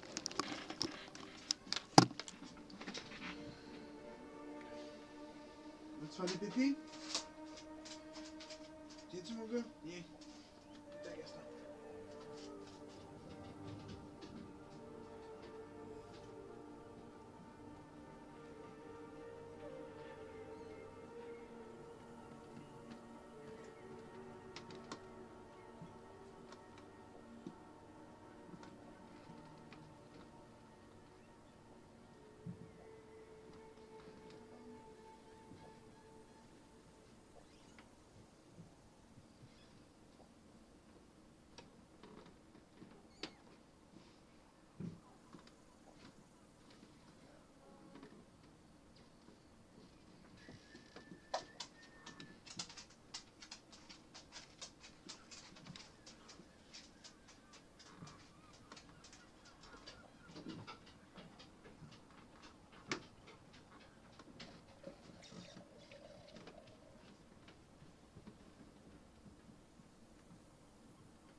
Des l'enfoiré est pas revenu.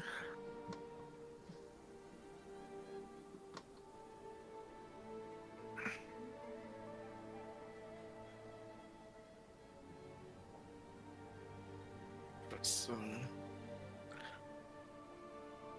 Pour être sympathique avec toi.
Ok.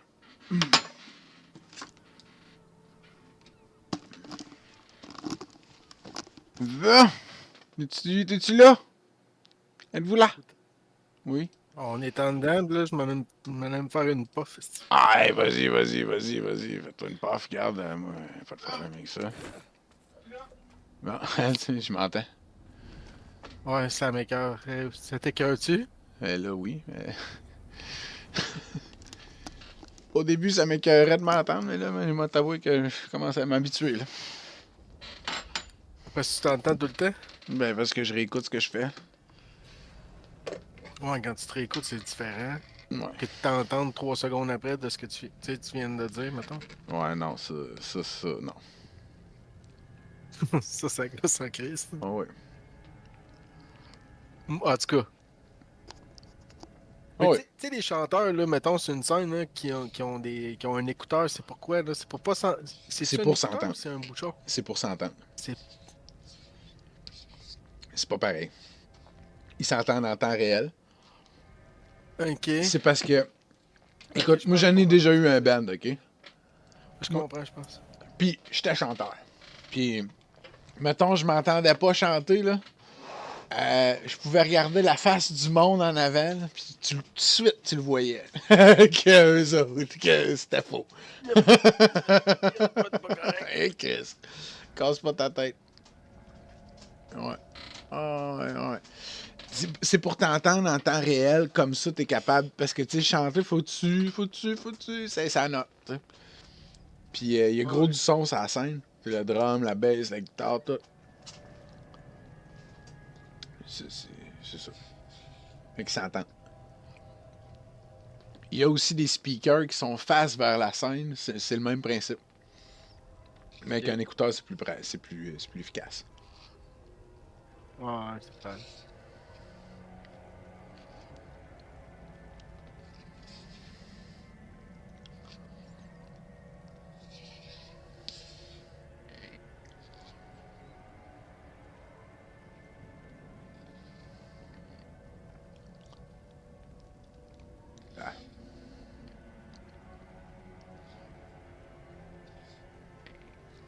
Ah non. Non.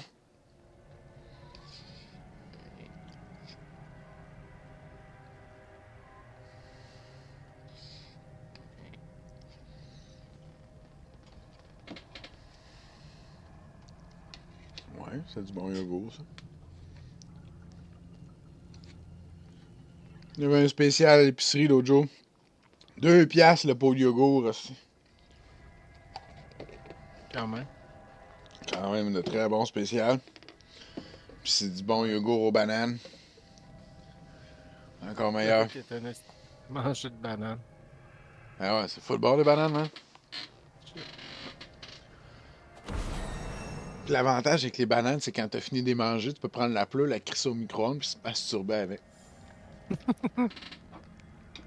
C'est pas vrai, c'est pas vrai, c'est pas vrai, c'est pas vrai, fais pas ça. Fais pas ça, Camien. Là, ouais, je le sais, moi je mange des bananes sans arrêt. C'est pas vrai, c'est pas vrai. Et Camien n'a pas dit ça non plus.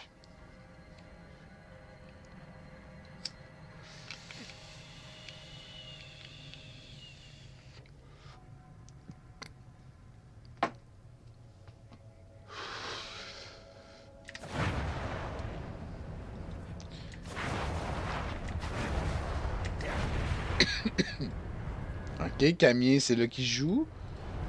Ok. Si que. Tac. Do.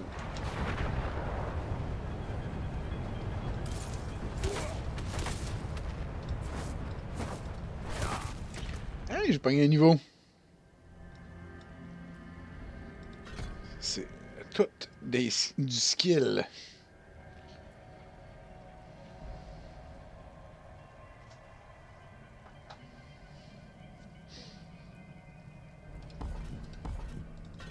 Ah, j'ai oublié quelque chose.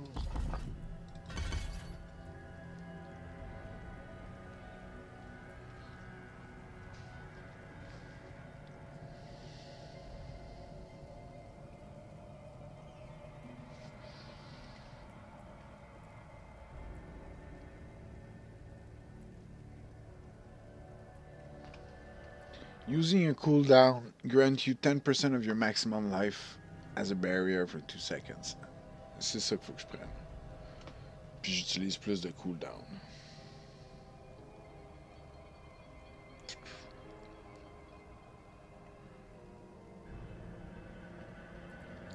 Faudrait que je tasse ça de ma barre.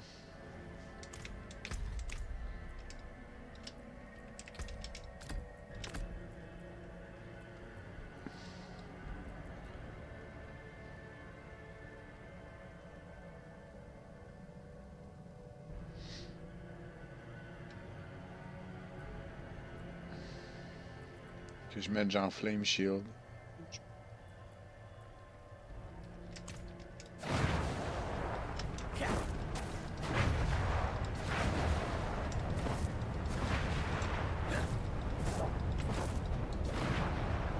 Ouais, je pense que c'est bien comme ça. C'est bien comme ça, c'est bien comme ça. Je pense que c'est une bonne idée. C'est une bonne idée. Ah! Ah, c'est Camien. Chris Camien.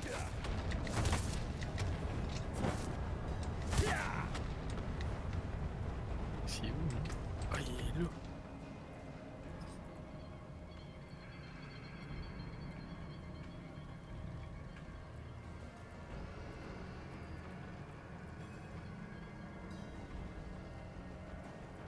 Est-ce que tu te fasses téléporter, tu sais, vu que c'est bugué ce jeu-là? Quel jeu, ça? Celle qu'on joue. Ah, le jeu qui a été sorti par une compagnie indie là, qui commence. Une compagnie qui débute, mais ils ont du beat. Ok, ok. Compagnie néophyte dans les jeux click and bait. Non, je sais pas quel type de jeu que c'est ça. Là, mais... Hack and slash. Click and bait. Not quite, but close enough. Click the bait. Where? Right in the middle of the screen. Shiny! Oh yeah, fuck yeah. Fuck yeah. La petite shiny. C'est ça qui arrive. Hein?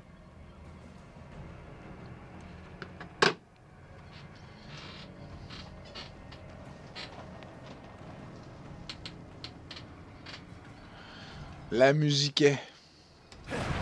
Faut que j'arrête de dire ça. Hostie. Bon.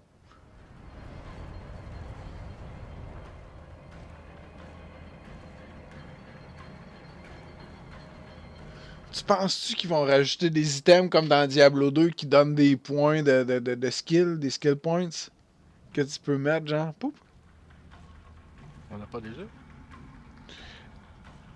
Ouais, mais oui, mais il y a des items qui augmentent des skills, mais tu sais, des free points. Qui vont nous donner des free points, d'après moi. Dans Diablo 2, là, me semble, ça fait longtemps, là, mais me semble que c'était des sages. Ouais, je comprends ce que tu veux dire. Stone of Jordan qui te donnait un skill point de plus que tu pouvais mettre. Mais tu sais, il n'y avait pas d'Altar of Lilith non plus, là. Non. Il n'y avait pas Tu d'altar. sais, dans les Altars of Lilith, t'as pogné des paragons, là. Si t'as tout fait les Altars of Lilith déjà une fois. Oui, oui, oui, oui. C'est sûr que t'as pogné des points de paragon avec les altars. Fait que tu sais, c'est un peu. Tu sais, sans dire que c'est ça, mais moi je pense que c'est ça qu'ils vont plus rajouter dans le jeu, là. D'autres altars puis des cochonneries de même. Ouais, c'est ça. D'autres renown, d'après moi. Mais tu sais, ça, c'est ce que je pense, là. Tu sais, parce que là, t'as jusqu'à 4 plus 4 paragons, mais tu sais, d'après moi, ils vont rajouter des renown dans chaque zone, là. Parce que tu sais, juste là, les side quests, si tu calcules tous les points possibles que tu peux faire, tu fais plus de renown que de reward possible, genre.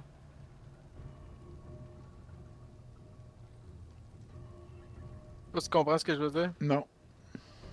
Calcule tout le renown que ça te prend pour monter d'un. Tu sais, mettons, du premier. Tu sais, le premier, c'est un skill, après ça, c'est une potion, après ça, c'est un autre skill, après ça, c'est.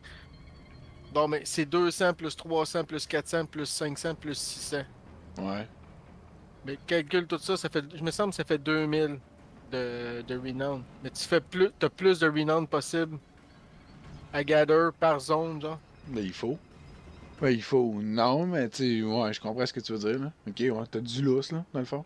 Ils ont du lousse. Tu sais, c'est comme si t'avais du lousse de renown pour avoir d'autres renown possibles. Tu sais? Tu penses que si tu fais 100%, tu vas avoir plus de renown? Peut-être. Non, que plus tard, plus tard, ils vont rajouter quelque chose. Ouais, c'est ça. C'est plus tard, ils vont rajouter d'autres rewards de renown pour avoir plus de renown. Tu sais, je sais pas. Peut-être. Moi, je sais Moi, pas. je dis ça juste parce que t'as. Tu sais, juste parce que t'as plus que ce qu'il y a de besoin, genre. Par zone. En tout cas. Je sais que c'est fucké, là, mais. C'est un long corridor, ce donjon-là. Ouais, il y avait un coffre. C'est un long corridor. Qui a popé un. Ouh, une sorte ancestral. Ouh! Ouh, une sorte ancestrale. Moi, j'aime les swords en plus. Ah ouais? Ouais. Ça me rajoute du crit.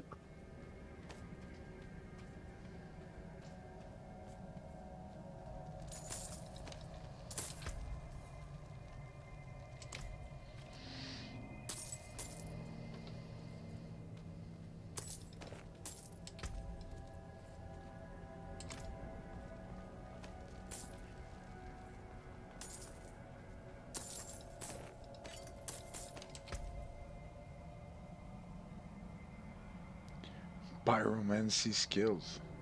C'est ça que je fais, moi. Des skills de pyromancie.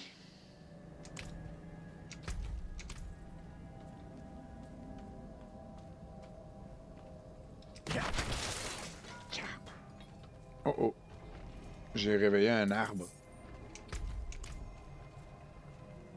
Toi, ça? Ouais. Ben, c'est pas grave, là. Un arbre qui te court après? Ben, c'est sérieux. Il marche après, mettons, là. Ouais. Je me suis téléporté, puis il est confus, là. C'est correct, là. Je vais le semer. Je vais le semer.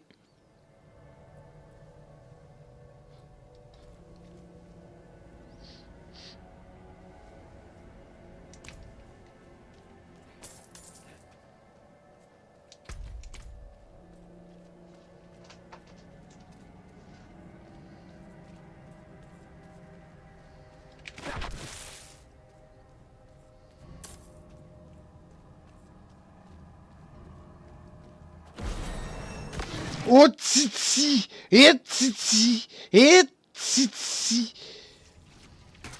Hein? T'as laissé plein de bébés en arrière!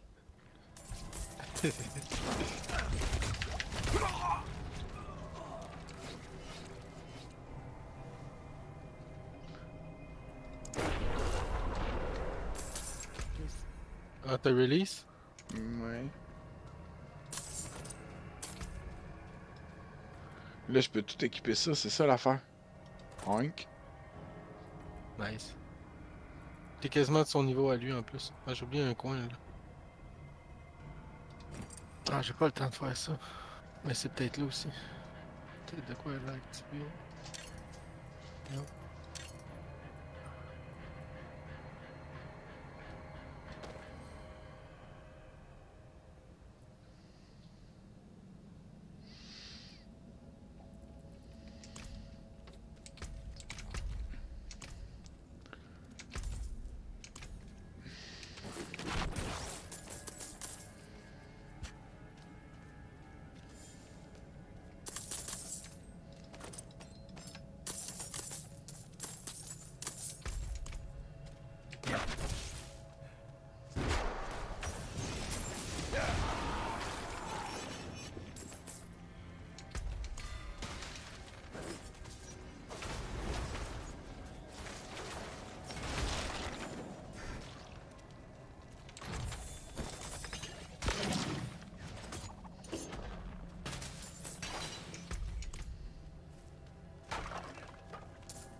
Je pense que c'est ça, j'ai plus besoin.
C'est plus stressant.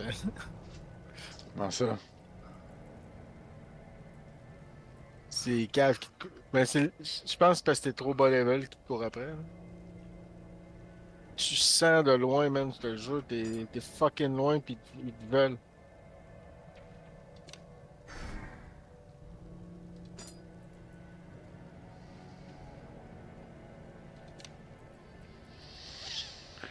Je t'écris. Je sais pas, je les engage pis ils crissent le camp par où est-ce que je vais arriver, genre. T'es même pas là. Ils me fessent pas, ils s'en vont, genre. Ah ouais, c'est ça. C'est sûr, là, je suis délicieux pour eux autres, là. Ouais, t'as l'air juicy. Bon, j'ai tout exploré, ish. Si je m'en retourne par là. Bon, tant que t'es ici.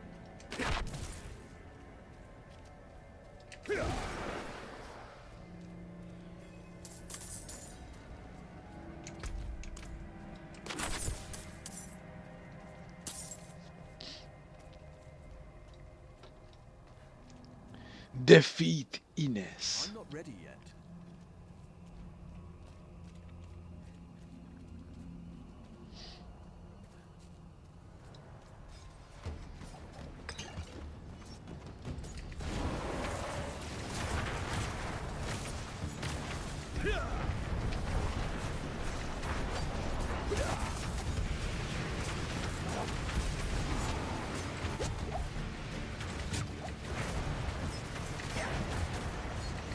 Elle a pas tombé.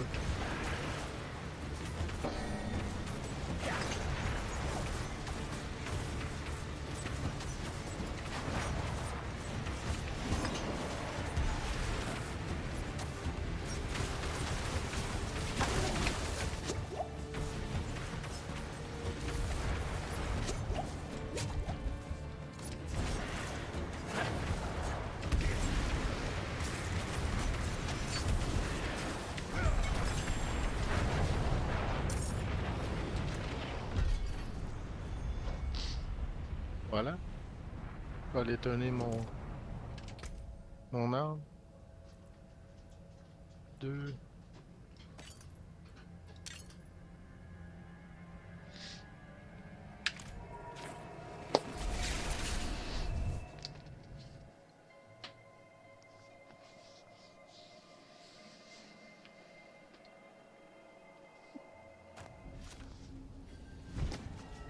All right. 45. My burden is too great.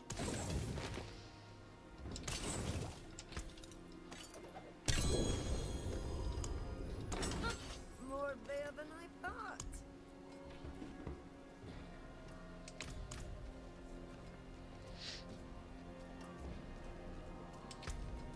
Attends, j'ai peut-être de quoi que je pourrais mettre. Attends, je check.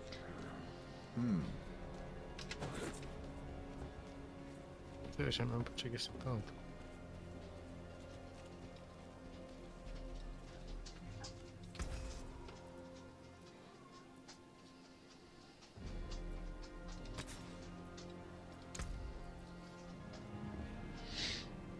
Pas bon, mais... Non, c'était pas ça. C'est ça que j'ai pogné tantôt. 732. C'est pas assez.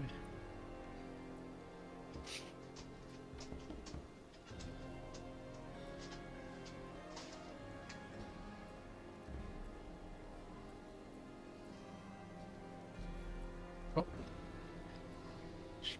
Il y a un vendeur ici.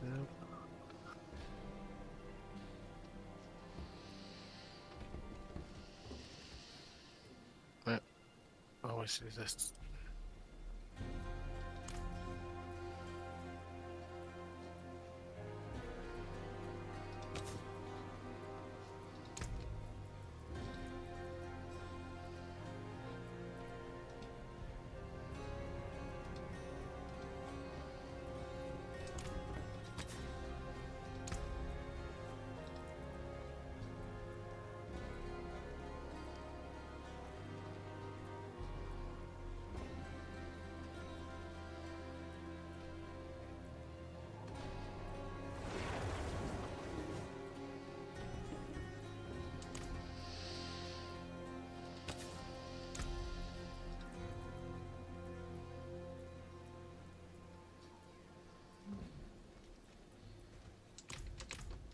T'es-tu prêt? C'est pour ça que... Hein? Ah, t'es au Tree of Whisper. Ah, je pourrais y aller, moi aussi.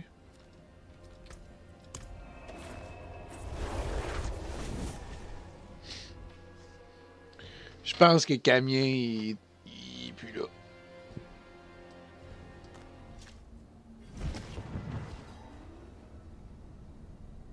On dirait.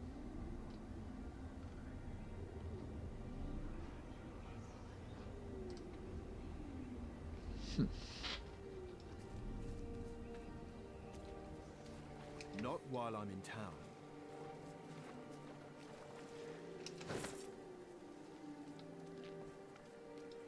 It is done. Oh, des gants. Qu'est-ce que tu vas me donner? Des petites bottes? Bah oui. Wanderer gloves, sturdy gloves. Ah, on m'a même donné des clés. Nice.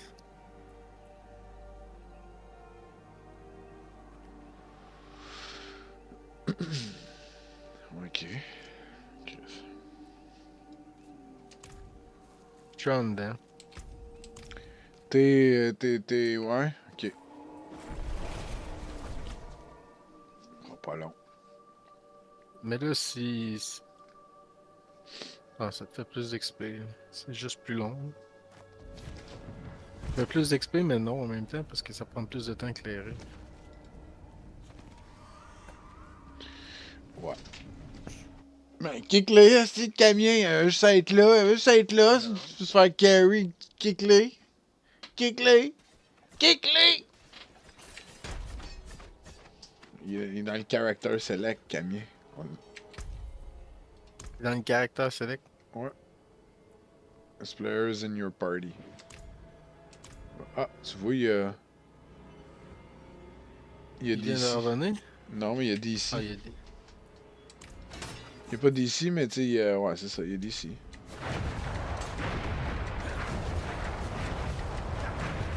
Puis 5 prisonniers.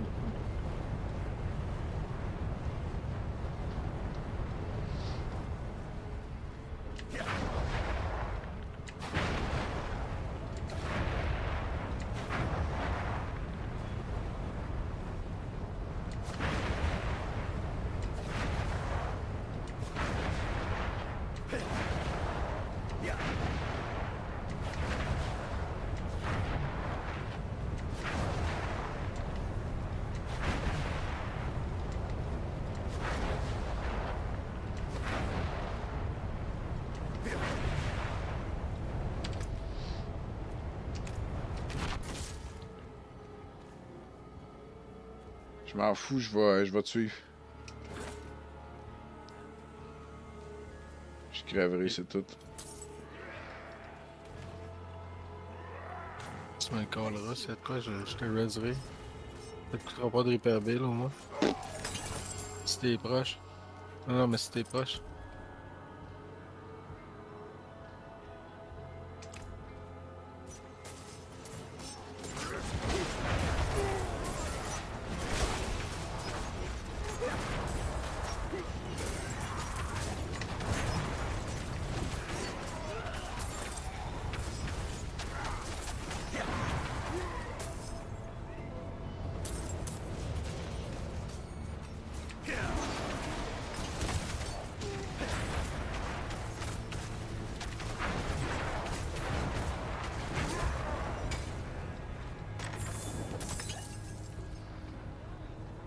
You're a saint.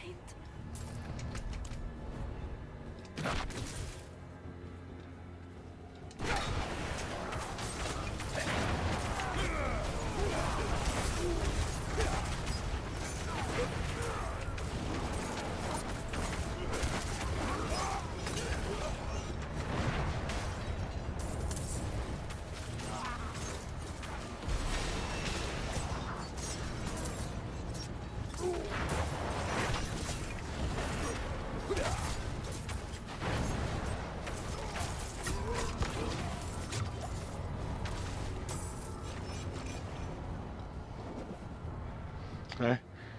Tourne autour du peller.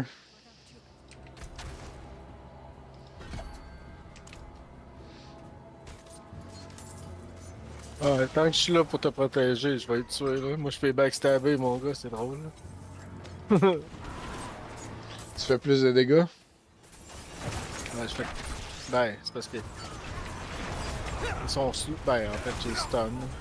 J'ai backstab tout le temps en fait. Ah, je vais...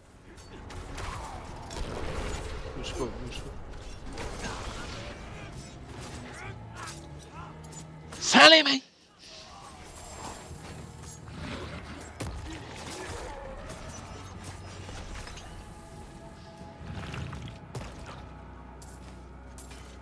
pas éclairer le prisonnier, fait que tu fais attention.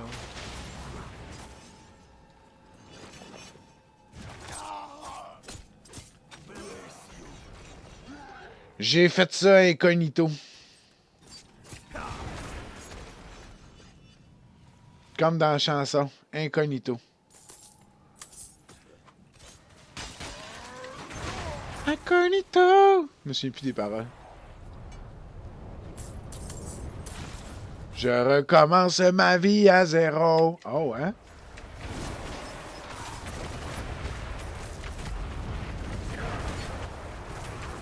Oh shit, attention, là, attention, attention. J'ai rien, j'ai rien.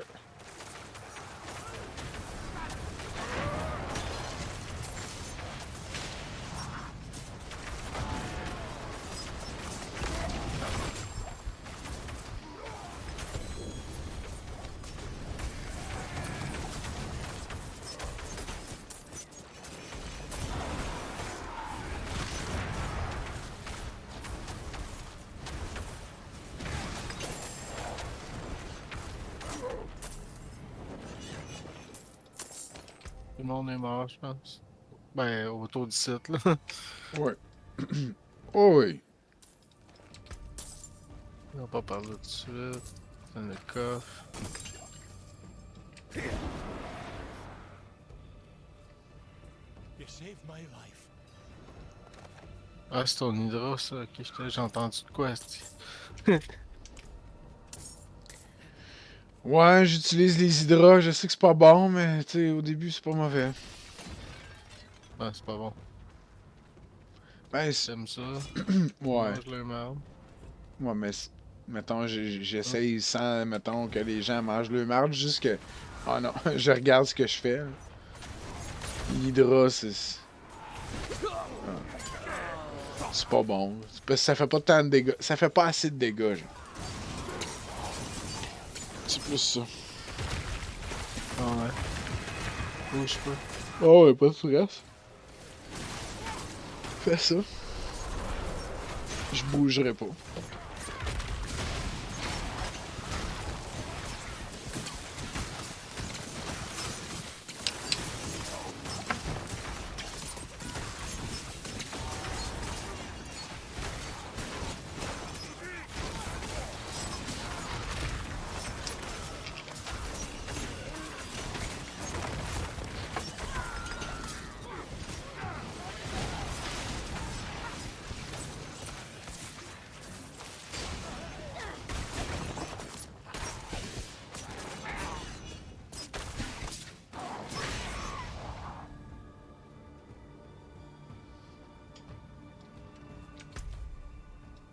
C'est l'autre bord. Chris. Oui! C'est parce que j'ai rentré par l'autre côté, fait que j'ai l'impression. Passe sur les braises ardentes.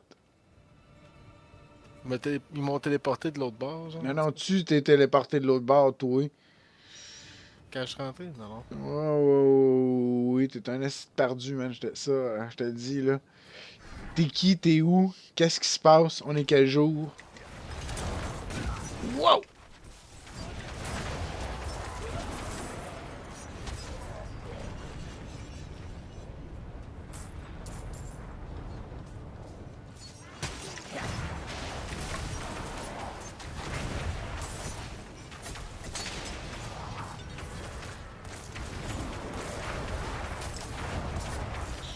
Les roues de l'autobus font vroom vroom vroom, ils tournent en rond.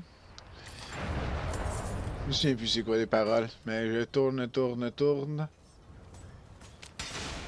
Bienvenue à la roue de fortune. Je tourne. Ok, mais après ça, je tourne. Je tourne.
Wow, le boss des calices!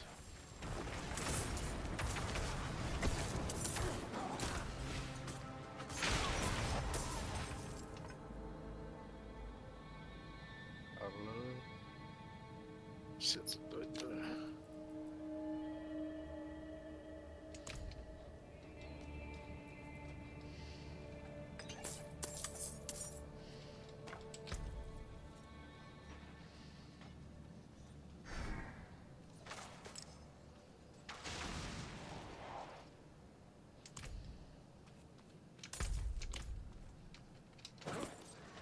I need time to prepare that.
Elle l'a vu rentrer, je fais oh!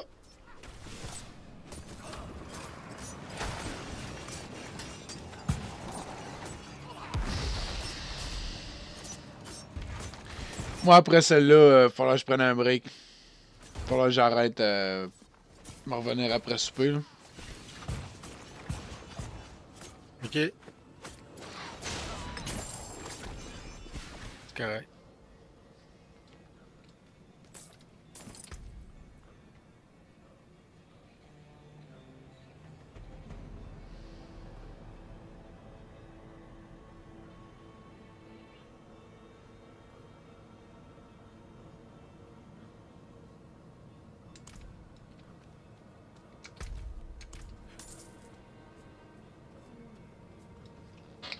Tosta.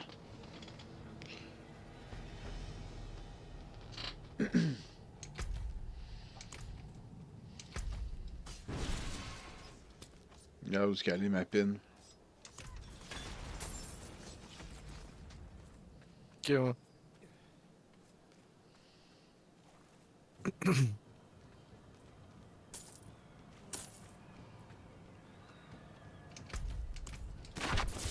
Mais tu sais, on sait jamais un chest resplendissant. Bah ouais, bah ouais, bah ouais, bah ouais. Mais On est mettons quand que tu même cherches, impeccable, là. je suppose. Oui, mais... Je te disais ça juste au cas si tu cherchais. Ouais. C'était pas pour... Ouais, mais je cherchais un peu aussi.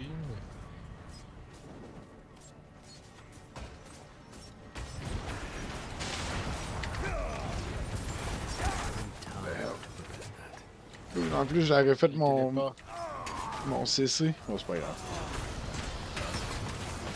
Je l'aurais fait mon CC pour pas qu'il bouge, puis c'est encore lycée.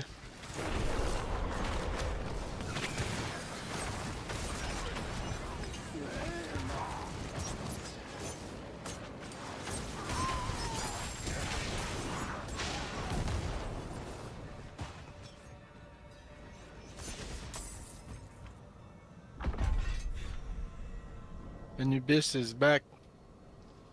Oh, nice. C'est fini, c'était la... Ah non. Travel to the altar. Ouais, c'est ça. Il est où, là? J'étais allé faire des commissions. No problem. Ah, c'est là-bas, je pense.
Ok.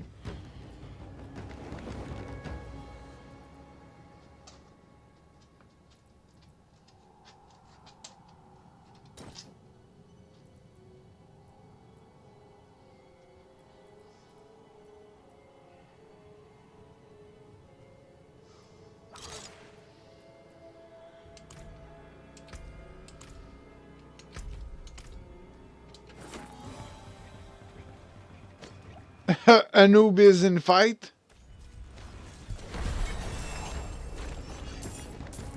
Anub is in fight.